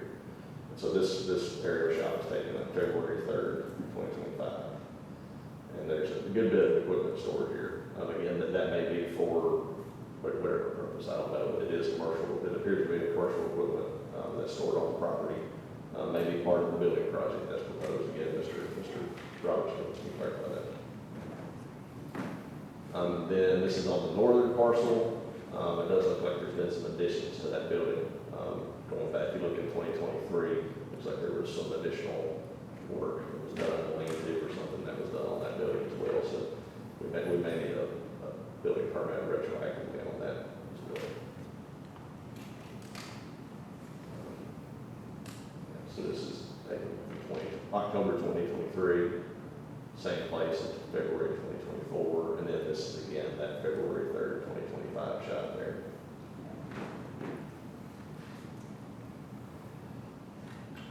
The street view here, this is from New Hope Road, February of 2025. This is just off of Google. You can see a good bit of land disturbance has occurred here. And this is April 2025. The staff went out and took these photos. I believe this is from the road. You see the bridge here leading over the creek. So this was done a few weeks ago. And so, Mr. Chairman, the questions for the Board of Zoning Appeals that we have is, first question, does the proposed building at 2340 New Hope Road and the ongoing use of that property meet the intent of that October 12, 2017 BZA decision? And so, it essentially, is the guidance issued by the Board of Zoning Appeals being followed at this time? If it is, then we may not need to look at question 2. But if it's not, potentially, we're asking the Board of Zoning Appeals, should we go ahead and issue permits then, I guess, if the intent is met, so should we go ahead and issue permits? If not, should we instead require the owner to submit a special exception application? We used to call that the conditional use permit years ago, but special exception is what's in state law. Seeking approval of construction, sales, and services operation at this location. And so those are the questions that we have for the BZA. Is the intent of that original decision being met? And can we issue permits? If not, should the property owner come back to this body for additional zoning approvals?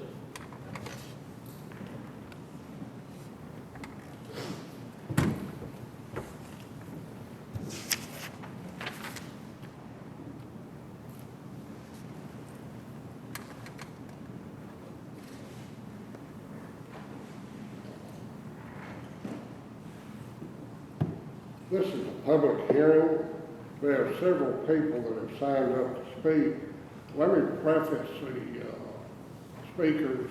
We want to hear from each and every one of you. However, I don't want to hear the same thing out of all of you. Just, if your predecessor, don't say the sky is blue 49 times. We want to hear what you say, but if you have something new, please tell us.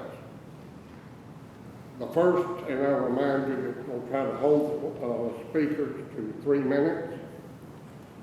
And Mr. Chairman, I'll set an alarm on my phone just to remind people. First speaker, Charles Roberts, if you'll come forward, please. State your name and address for the record.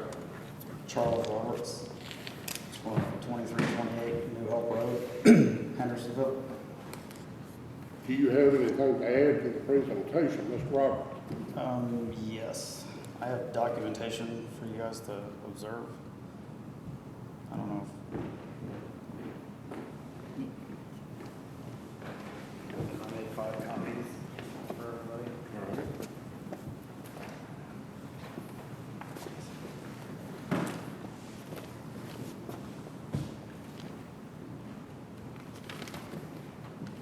I am the owner of Earthworks Incorporated, which is permitted and business license out of 88 New Shackle Island Road. I own that building on New Shackle. I have no plans in leaving it. I have no plans in bringing my construction company to the property. I simply want to build a building to put all my toys in. I have multiple race cars, boats, power sports equipment in my office in Hendersonville, New Shackle, and I basically want to flip-flop these items. So I'm keeping up with the property as well as possible. I'm doing everything the county asks me to do. I've been permitted to work on the property from Marshall Boyd. Me and him have discussed the property multiple times. anything I do there to move material or dirt has been approved by them. You guys did give me the building permit to build it back in 2000, I think it was 19 or 20. I was in the middle of a divorce, so I did not know if I was getting the property or not, so I didn't do construction.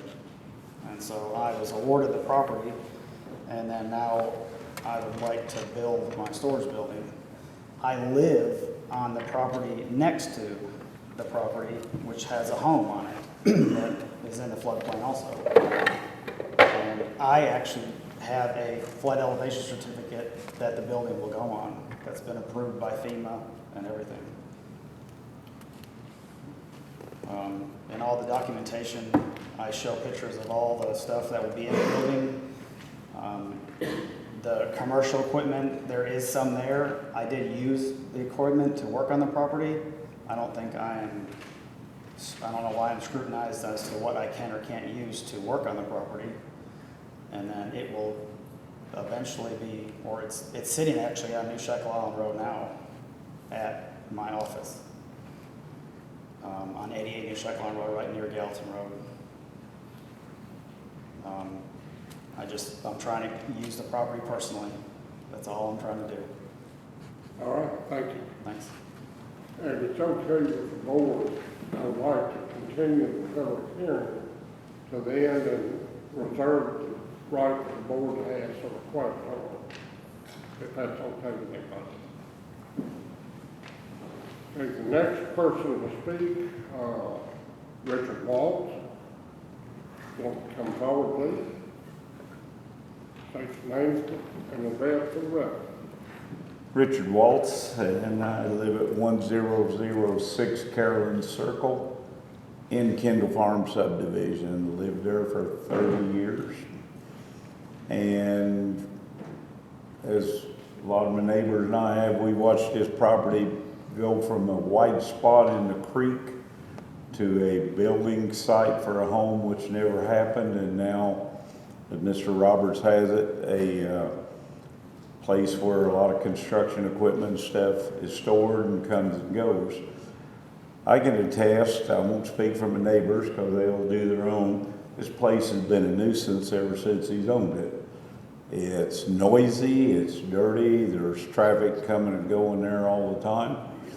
And I don't think for a minute that if it's allowed to be commercial zoned, that it won't be expanded into some kind of construction business that will just grow and grow. I see here you say that there may be a special exemption for construction, sales, and services. Construction sales would mean foot traffic, people. The road, New Hope Road, is horribly overcrowded, as is Latimer Lane, which is on the north side of it. You can't hardly get on and off of New Hope from Latimer without risking life and limb there. More traffic from a sales and service operation would just make that much more dangerous, and I don't think Sumner County has made any provisions to upgrade the quality of the roads there. We're probably 20 years behind, but that's for a different committee. I understand that. In the services business, let's see here, it says services. Services could mean services of construction equipment and, facilities for other people working on other people's equipment. If those things are the case, you're going to have oils, greases, solvents, fuels.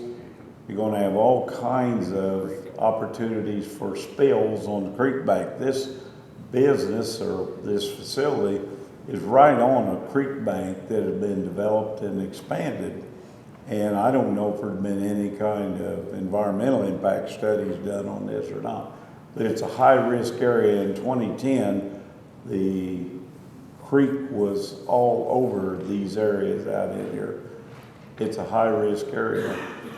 And again, the quality of living in the subdivision that adjacent to this has really gone downhill with all of the noise and you know, the interruptions that has happened on this property since Mr. Roberts took over. So myself, I would like to see this shut down and not become a commercial application. Thank you. Next person to sign up, Holly Patterson.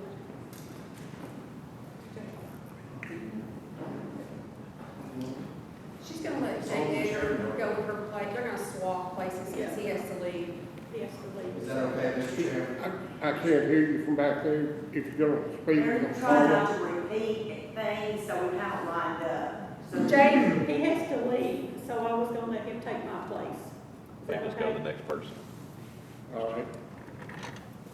We'll pass on that Patterson. Tim Rutherford. Oh, no, I did not pass. She just wanted to give the other guy a chance to go because he has to leave, if that's all right. But that's okay, I'll go ahead. My name is Holly Patterson. I live at 1002 Jensen Lane, which is in Kendall Farm Estates. I'm the current HOA president, and I continually receive complaints from our neighbors concerning the said property on New Hope Road owned by Mr. Charles Roberts. This property backs up to our neighborhood, as you've seen. There have been complaints of dirt bike races day and night, which I'm sure y'all know how loud that can be. Loud music playing at midnight, of which we had to call the sheriff's office to stop. And the biggest complaint is the large dump trucks hauling in dirt all hours of the day and night. To address the huge mounds he has dumped next to the creek, I have to question if that soil is classified or unclassified. What's in all that dirt? Could it be contaminants, excuse me, of oil and grease, as he has several large construction trucks and equipment on his property at all times? Could it be acidic contaminants that could kill the aquatic life in the creek? Or could the soil get into the water and change the level of turbidity, which is the water clarity, where oxygen and light is reduced and it affects the aquatic life in that creek? The huge amounts of dirt he has dumped on the creek bed has caused several severe flooding in our neighborhood, and I will let the other neighbors handle that. We all purchased and built homes in this neighborhood to raise our families in a quiet, peaceful neighborhood surrounding nature and away from the city. We do not want a construction company that emits pollution, loud noises, and more unwanted traffic behind our neighborhood. There are many taxpayers who will be negatively impacted should you allow Mr. Roberts to continue. He has been denied once before, and we were puzzled as to why this continually is brought up again. We plead our case and trust you will do the right thing for our community. Thank you. Thank you. Tim Rutherford.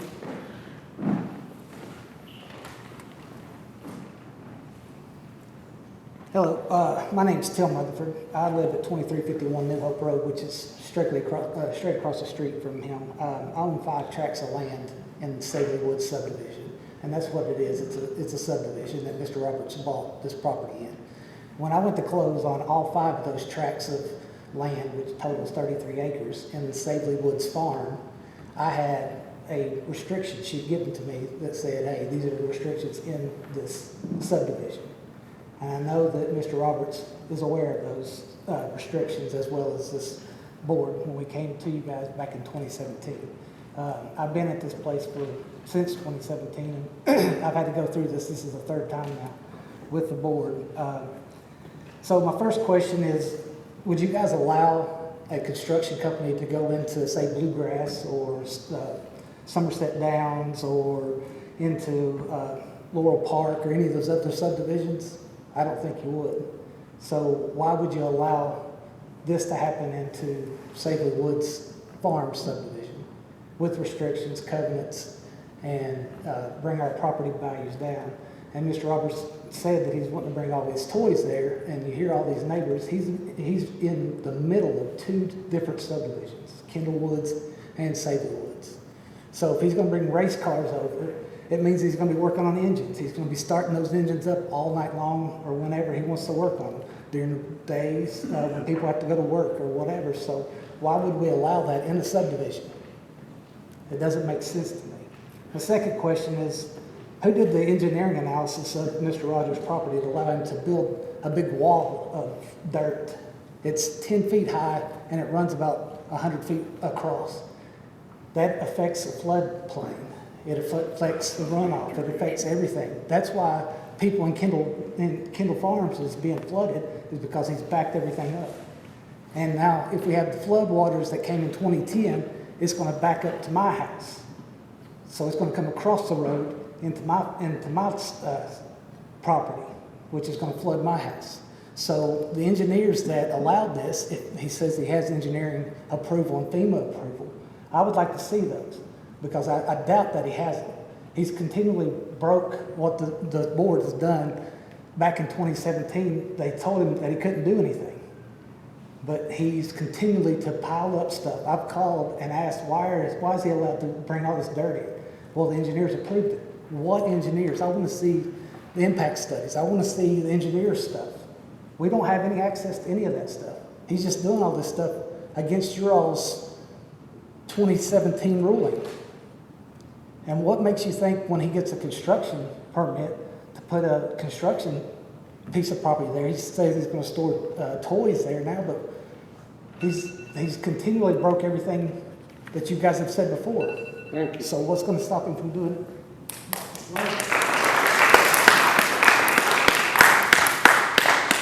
Please refrain from doing that anymore. Please. James Deason. Mr. Davis. Mr. Davis.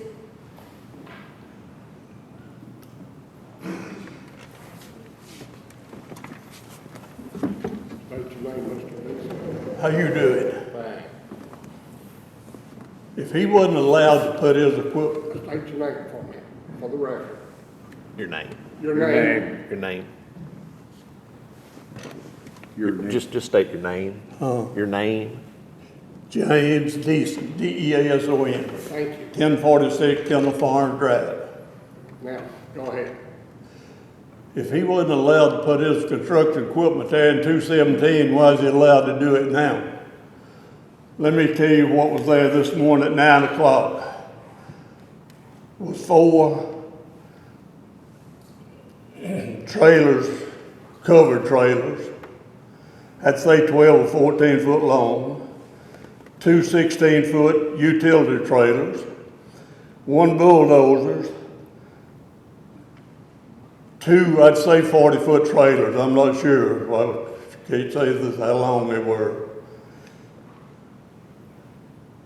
1 bulldozer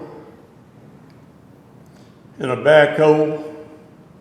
Well, that was all on the property this morning at 9 o'clock, but it changes from day to day.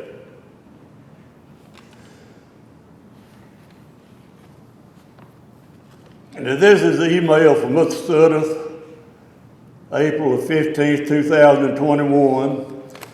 Effective immediately, they should be no more field dirt brought in.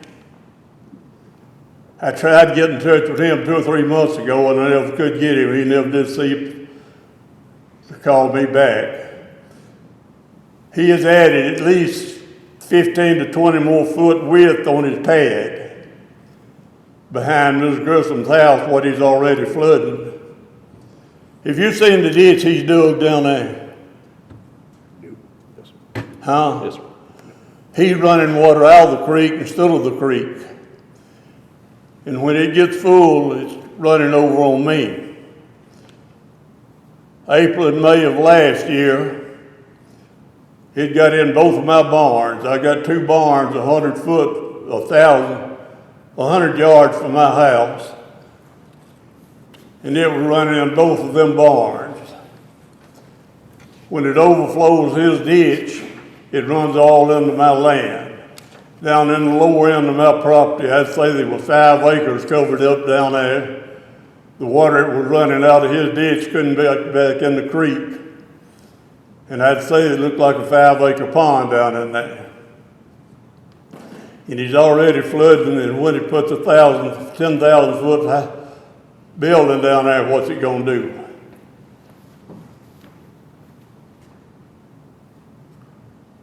Thank you, Mr. Deason. Thank you. Huh? Are you gave me more? No, I'm sorry. All right. Thank you, sir. Jake Edge.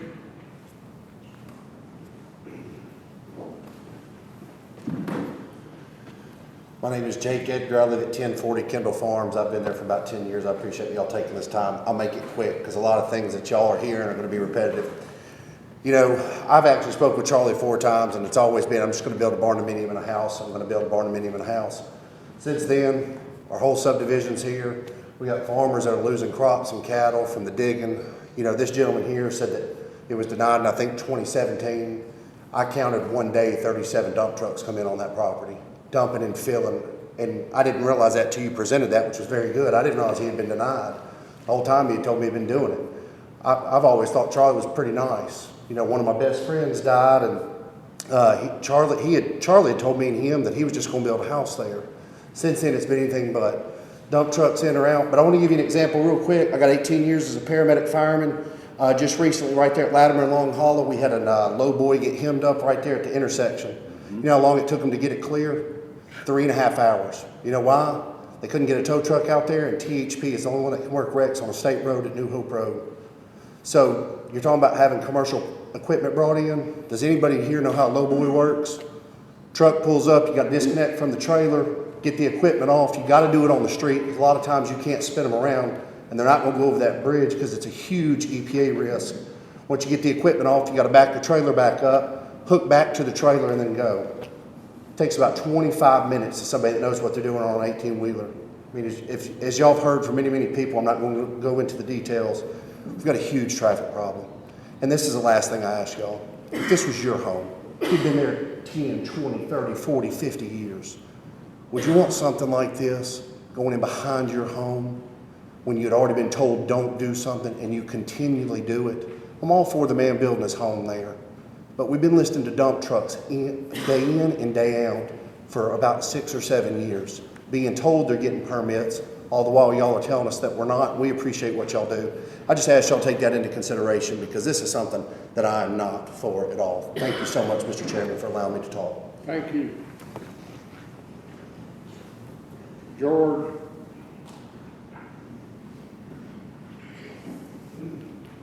I'm sorry, I can't pronounce it. Almaroad. Got it. So my name's George Almaroad. I live between Jake and Mr. Deason. I didn't get a certified letter because maybe technically I don't touch his property, even though I'm in between them. And you asked us not to repeat anything, so I have a screened-in back porch on my house where I sit and watch TV if it's above 45, 50 degrees. And since they've started the activity over there, there's times I can't even hear the TV. I also have the eyesore of that equipment and, you know, basically the noise, and I completely forgot about some of the parties. So I'm just supporting my neighbors that we don't like what's going on there and we'd like y'all to fix it. Thank you. Kim Lilly? Or Myla? Allen. Okay, I'm Kim Allen. I live at 1114 Kendall Farms. There's not much that I can add. Everybody's pretty much said everything that I have written down to say. Other than we live at the back of the subdivision, at the very back, and pretty much for the most part, you can hear everything from one end of that subdivision to the other. Anything that's done on his property, any of the noise, we hear it. It just kind of echoes back through there, so the noise is a problem. Seeing it coming in down New Hope Road, we see it. You know, in the winter when the leaves and things are off the trees, you can't hide it. Coming through the neighborhood, you look over to your right and you see it. There's no hiding it from one side to the other. You know, I oppose it. I ask that y'all deny it. I don't think that there's a person in here that wants to live next to a construction company. It's a residential area. Beside it, behind it, in front of it, we want to protect our property values. And, you know, the fear is what happens when one of us wants to sell, the people that live directly behind them, the people that live directly across the street. It's going to affect their property values when they get ready to sell. That's all I have. Thank you. David Goddard. My name's David Goddard. I live at 2339A New Hope Road, across the street. Heard a lot of things here tonight. We moved there because it's county. It's country living, it's rural. It's now designated rural preservation. Who in their right mind would have put a construction heavy equipment company in a rural preservation area? Okay, that's number one. New Hope Road, the traffic, Latimer and New Hope, there's accidents there all the time because that is the White House thoroughfare into Hendersonville. I live 9/10 of a mile from the corner of Long Hollow and New Hope Road. Sometimes it takes 15 minutes to go that 9/10 of a mile. What we don't need is construction equipment, low-boy trailers like he mentioned. I did high-rise construction in LA for 30 years. That stuff does not belong. Backhoes, skip loaders, dump trucks, low-boy trailers, semi-trailers. Across the street, next to these guys' houses, in a rural preservation area? I mean, where I came from, if it's rural preservation, nobody's building there. They protect that. I know the EPA has not looked at that. The salamanders, the fish, everything that's in that creek, no. And he circumvented the creek flow, and the watershed there is now, it's dismal. I mean, come on, 15 years ago, that thing was under 10 feet of water. It spun Mersham's building all the way around at Long Hollow and New Hope. It's a floodplain. They tried to build something over there by Long Hollow Church, but they came in, and he didn't have a FEMA representative there because he couldn't get one. They denied that. That place is a heavy-duty floodplain, okay? And I'm just telling you, it's you wouldn't want that. You don't come to Tennessee, move out in the country to have a construction site or a construction company built across the street from your house. Thank you. Cora Jansen.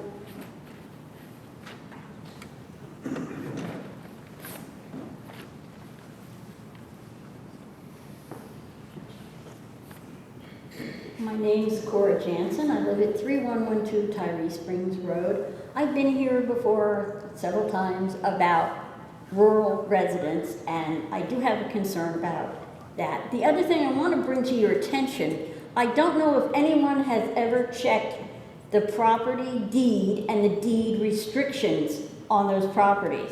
I attended the auction when Safely Farms was split up into a number of lots. I remember Gene Carmen, the auctioneer, standing there saying, these lots have restrictions. Once you begin construction on your house, you must have it completed by a specific date. Your house must have a particular amount of coverage of brick. There was never a mention about that lot or any other lot being anything except a house. I'm gonna have to cut you off there. This body has, we by law cannot enforce private restrictions. We can't do anything about it. Okay, but the point is, it was meant to be residential. And if this gentleman is not going to build a house on that lot, it's not an expansion of a home business. It is a creation of a commercial business. Take a ride from Drake's Creek Road and New Shackle Island Road, all the way down to Tyree Springs. You will find a commercial zone. Worsham's Market, the storage units, and across the street are in a commercial zone. You leave that area, you're in rural. And construction businesses do not belong in a rural residential zone. Thank you. John Sanders?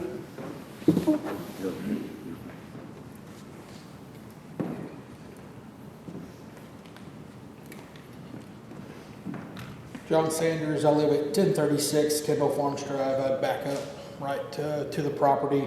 A lot of what my neighbors have said, I've already got written down, but you're going to have to listen to it. Good evening, my name is John Sanders. I just said that. That was great, John. I have a whole list of things here I want to say, citing different Tennessee Code annotated statutes as to reasons why this special exception should not be approved. But with only a couple minutes, I'll keep it brief. I believe this special exception could potentially violate TCA statutes, erode the rural character those who live in our community love so much, and harm many in our community's way of life, along with property values. I believe in a person's right to use their land as they see fit. And if he wanted to build a home, I would be hard-pressed to not argue against what he wants to do.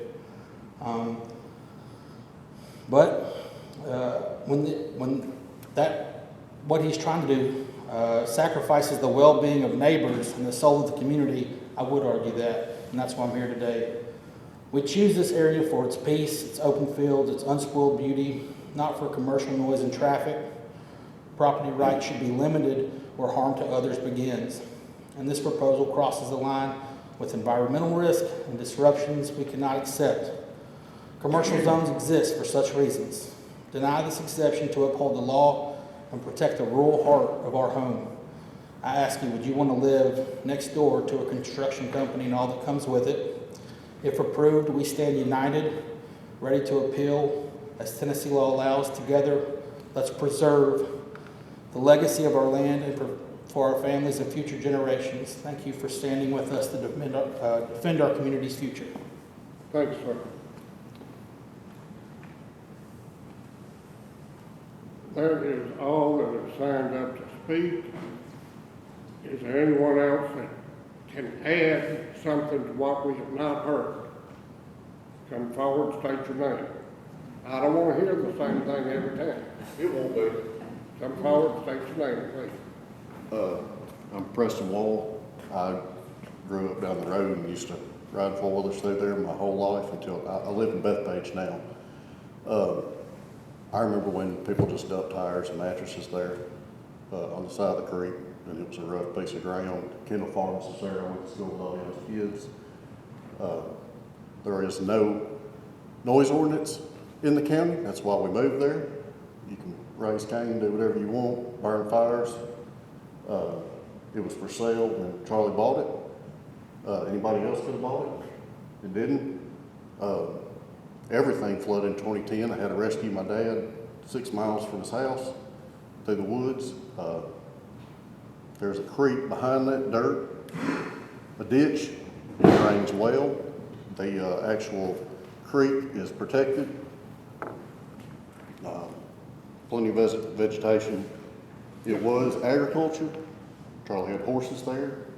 I don't know any farmer who doesn't have bulldozers and equipment and trailers. There's a line somewhere. I think Charlie's done a pretty good job with that land. It looked a whole lot worse when I was a kid. He's not Bobby Worsham or the sheriff getting his property zoned for commercial. We've got the other two pieces zoned for commercial. And I think that nobody should stop you from doing what you do with property that you own. He's paid a fortune for it. Yeah. He can do what he wants with it. Thank you.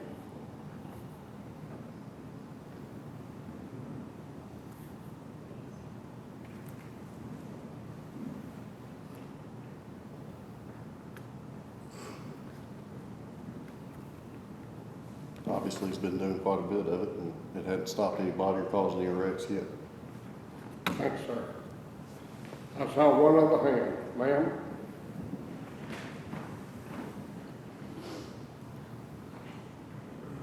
You will sign it. I already did sign it. I'm on the list. I've read every name on there. I'm Jackie Grisham. Okay. Yes, sir. Do you want me to Okay. sign it again? I don't No, want you're fine, go ahead. Okay, thank you. I've got pictures if y'all like to have them. We, You got plenty, you don't need them? She can enter them into the record. Yes, I mean, it ma'am. doesn't matter to me, I was trying to help you. I think, I agree with a lot that's been said here today. My neighbors have been, we're just trying to unite and save our property as anybody would want to. I personally don't have anything against Charlie or his family. You know, God wants us to love everybody, but I don't love what he's done.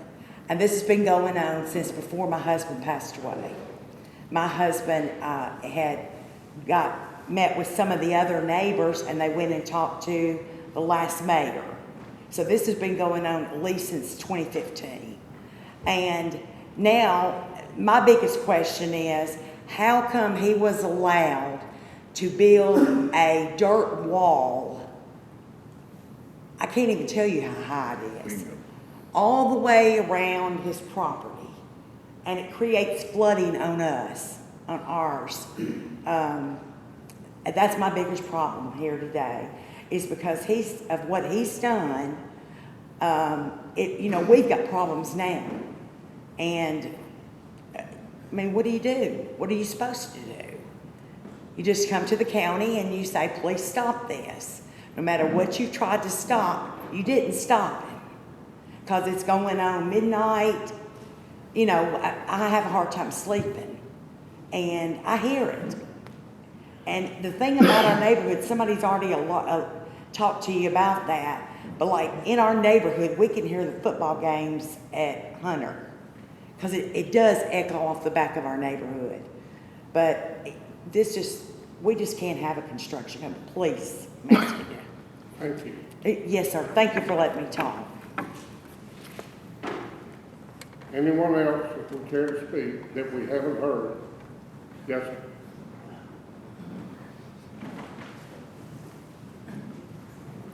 Please stand.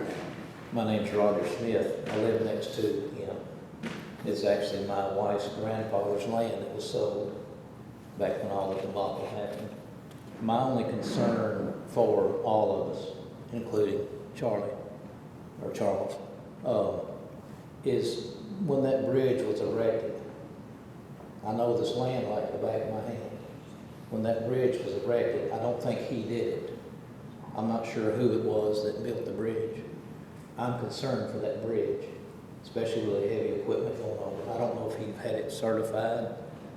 I don't know if engineers have signed off on it, but I saw it going up and I was concerned when it was going up. But I don't think that reflects on him, other than the safety of that bridge. That's my concern. Thank you.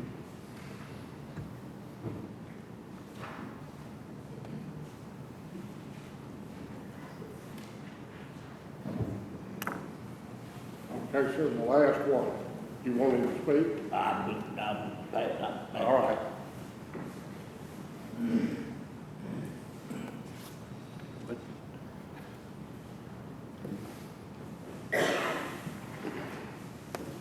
I'm going to close the public hearing.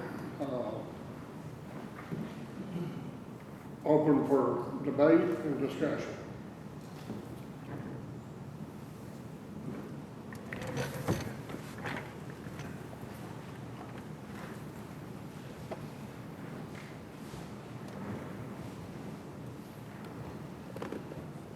I'll point out that I've been involved in this before Josh and our staff was here. I was working with the county when the stormwater just was introduced, stormwater controls. And so I'm well aware of what's going on. I'm also well aware that this board denied the request twice in 17. I also know that there's been a untold amount of fill brought in on this, even way before this gentleman did. I've not seen any back then, and the mayor's had some permits since then. But back then, the county posted a stop work order on it to stop it because there were no permits back then. The bridge, who knows about the bridge? I don't know what it would hold or not hold. But anyway, I do know that has been the case. The previous owner, I don't know how many, when it was sold at auction, I think that person is one that did quite a bit of the work on it, I don't know for sure. And I would like to also state for the public that Sumner County nor any governmental jurisdiction can act on or do anything about private restrictions. That has to be handled by those that are part of those restrictions. Usually they have the right to file a suit if somebody's against the restrictions or doing something in violation of them, but it's not the county or the city. Now, that bought some time for everybody to think about it.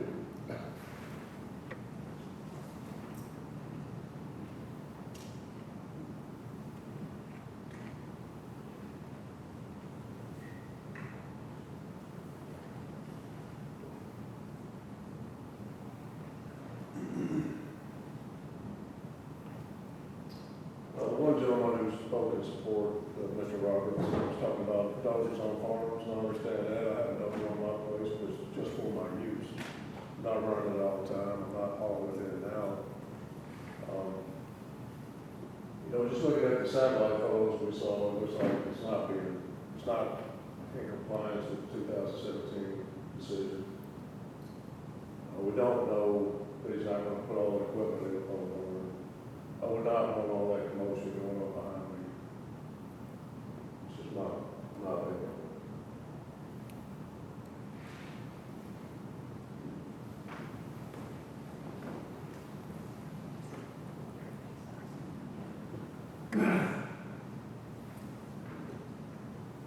Josh, I'm a little confused on Yes, sir. the wording of the question. I mean, if we're looking 2017, they did not get the conditional use approved. That's correct, yes, sir. That's what we're asking you. So could you kind of explain?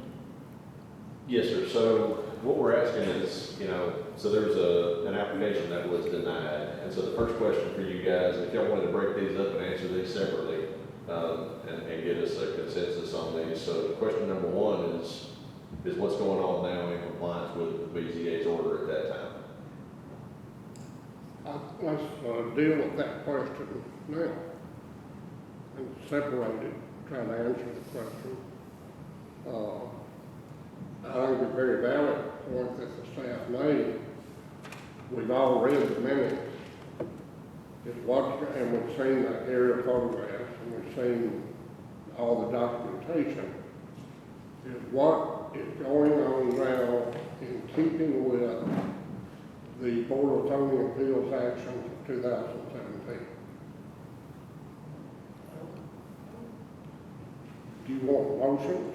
I mean, I think that would be helpful. And so you could frame that up as, to make a motion to find that it does or it does not. That might be an appropriate way to handle this, Chairman. So let's deal with the first question. Does the board feel that it is or is not in compliance with the 2017 rulings? I'll make a motion, Chair, that it is not in compliance with 2017. We have a motion. Is there a second? I'll second that. We have a motion and a second to state that it is not in keeping with the actions of the board of 2017. Questions? Discussion? All in favor say aye. Aye. Opposed, like sign. Motion carries unanimously. And so, Mr. Chairman, with that in mind, that brings you to question number 2. And so, with the finding that it does not comply with the board's previous decisions, and thereby it's being used as a construction sales and services, that appears to be anyway, or to have been utilized as a construction sales and services operation. Can the county staff issue permits upon this property at this time? And so typically, just a little bit more background there, because I think Mr. Keenan's wanting a little bit more clarification. So, this is zone rural preservation. Whether that's a consensus, we know what the zoning on this property is. RP, our zoning, our rural residential as well, those uses entail a whole lot of other, or those zoning districts entail a whole lot of other uses in addition to just residential. So there are uses that are allowable on appeal to the Board of Zoning Appeals, veterinarian's office. Trying to think of some others that would be, that might be appropriate. Veterinarian's office is a good one.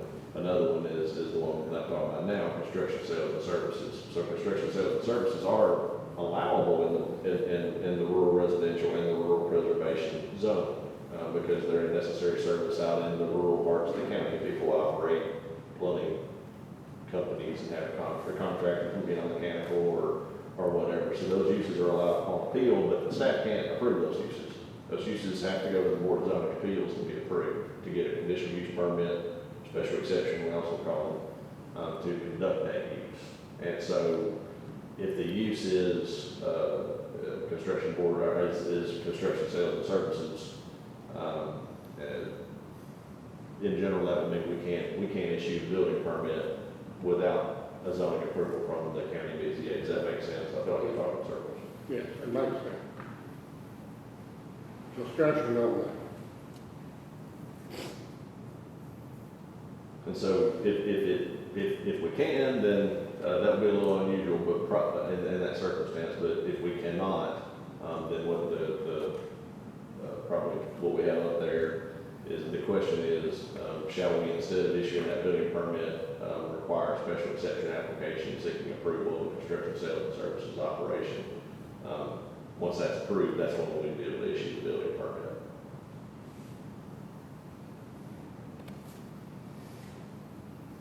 Even if the board considered it, how many other steps would it take considering illegal fill or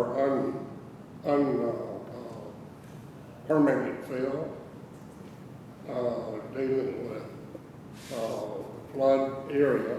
I was part of that. I remember in 2010, getting a tow truck and pulling trucks out of the creek. I saw the flooding. We all did. And it's a valid concern, I think. But in looking at the pictures, there is absolutely no telling how much material has been hauled in there from the first time I saw it 15 years ago.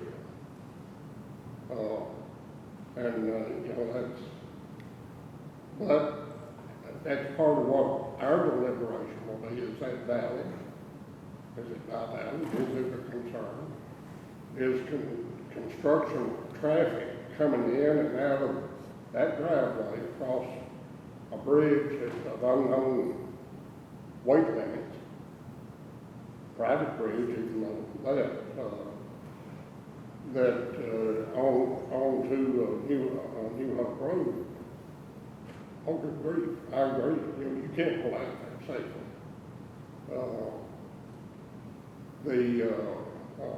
But is that something that we're going to consider? I would hate to give a vague answer to staff if our intent was something else. And something else, whatever that may be. I just, be fair to everybody. And let's just say what we've seen in a lot of stuff. It's going to be worthwhile for this requestor to go through the time and expense to come back here. He'll go through a heck of a lot of money to come back here and ask for a permit. I think it's sort of incumbent on us to answer staff's question well, let's be truthful and, you know, what do we really think? But I would say probably, you know, there is no special exception application before the BZA at this time. Right. And so I would not advise, and we've got our legal representatives at the back, but I would not advise the Board of Zoning Appeals denying an application that doesn't exist at this time. Just to, and I know you weren't saying that, but I would just to clarify, there is no conditional use permit or special exception application, and so a decision would need to be made based on the evidence that's in the record, and so that would be based on a complete application. I understand that, and I guess I prefaced my comments on, I just went through all of that with a client in another jurisdiction with the people there knowing all along that what they were gonna make the guy do. And, cost him a fortune. Anyway, I know we don't have anything before us, but I think at least discussion would be appropriate. Oh no, doesn't matter. Well, let's talk about it and make a decision.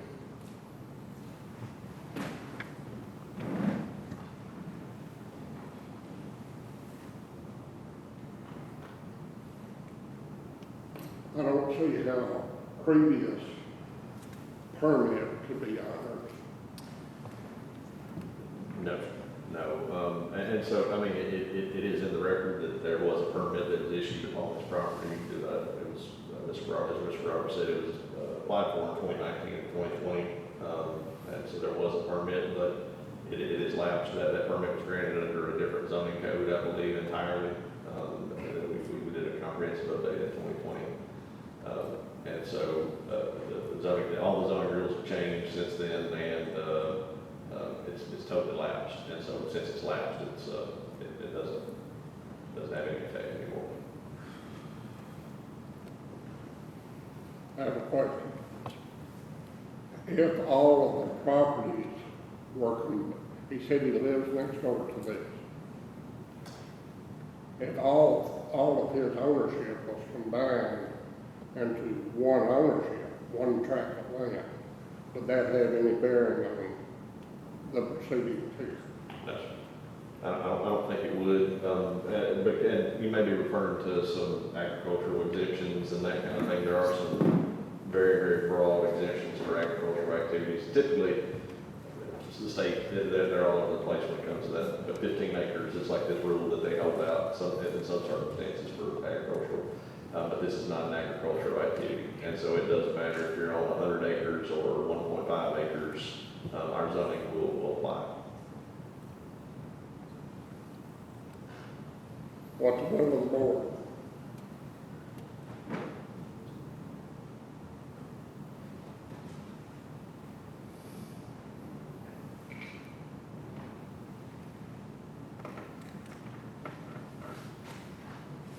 Now, Josh, this request regardless of the will of the board, he could make a rezoning request to accomplish what he needs. Yes.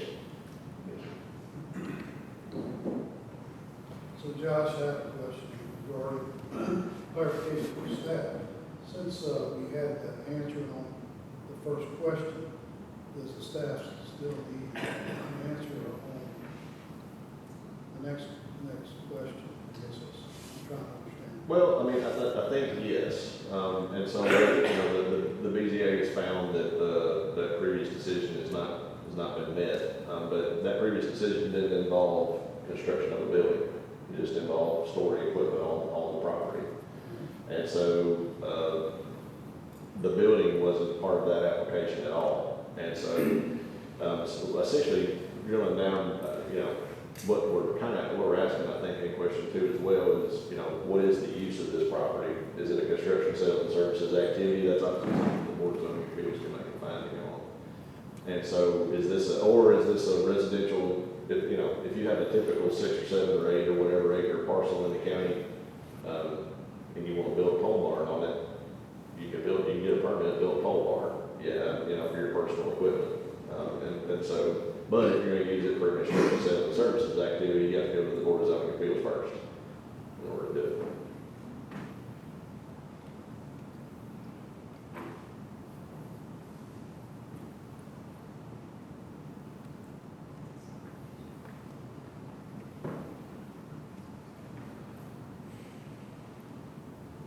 What's the will of the board?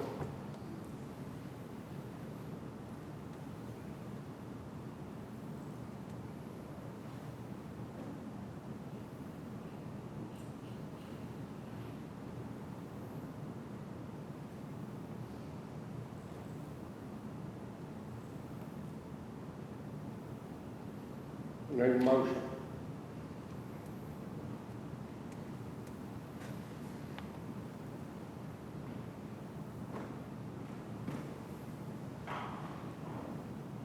Josh, does the structure itself meet the zoning regulations as a pole barn for the usages? Well, the structure itself, appears from just from the floor plans and the location, they will meet setbacks, it'll meet, the dimension standards that we have for the lot in general, meaning it's not too big, you can't put a 100,000 square foot building on a small piece of property, that kind of thing. So it complies with those aspects, but it's more of a question of the use of the property. And so we can't issue people permits to do commercial activities on residential property, really under any circumstance, unless one of two things has happened. A rezoning has occurred, or the county board of zoning appeals has granted a special exception.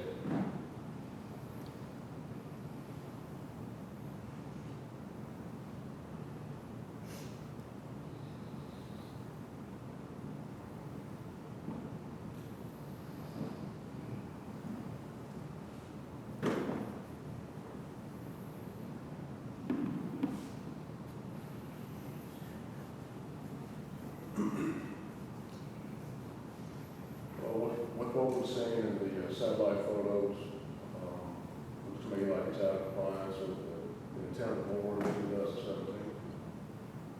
I know that, he could build a pole barn there, put his private equipment at, and move his construction equipment over Henderson. He did abide by the 2017 decision, so we put a lot of trust in it. So I would think, given what we know about that, I would think that he'd be a construction sales and services exception to build a pole barn. The motion is, I make a motion that he seek approval of the construction sales and services exception to be able to build a barn. we have a motion. Is there a second?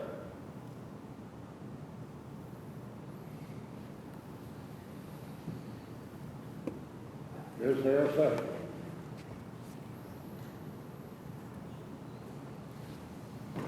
Motion dies for lack of a second. I need a motion.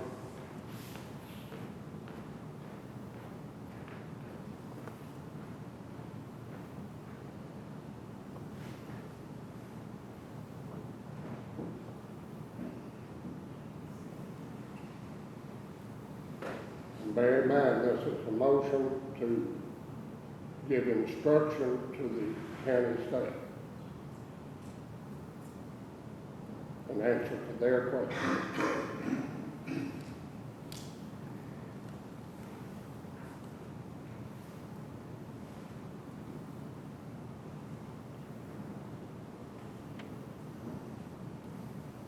I'm gonna make a motion since I can't get one. But, answer to question number 2, can the county staff issue permits upon this property for construction of a proposed structure tonight, or no? That the staff cannot issue one, without it going forward to special exception application. Is there a second? I'll second. We have a second. Discussion. All in favor say aye. Opposed, like sign. Motion carries.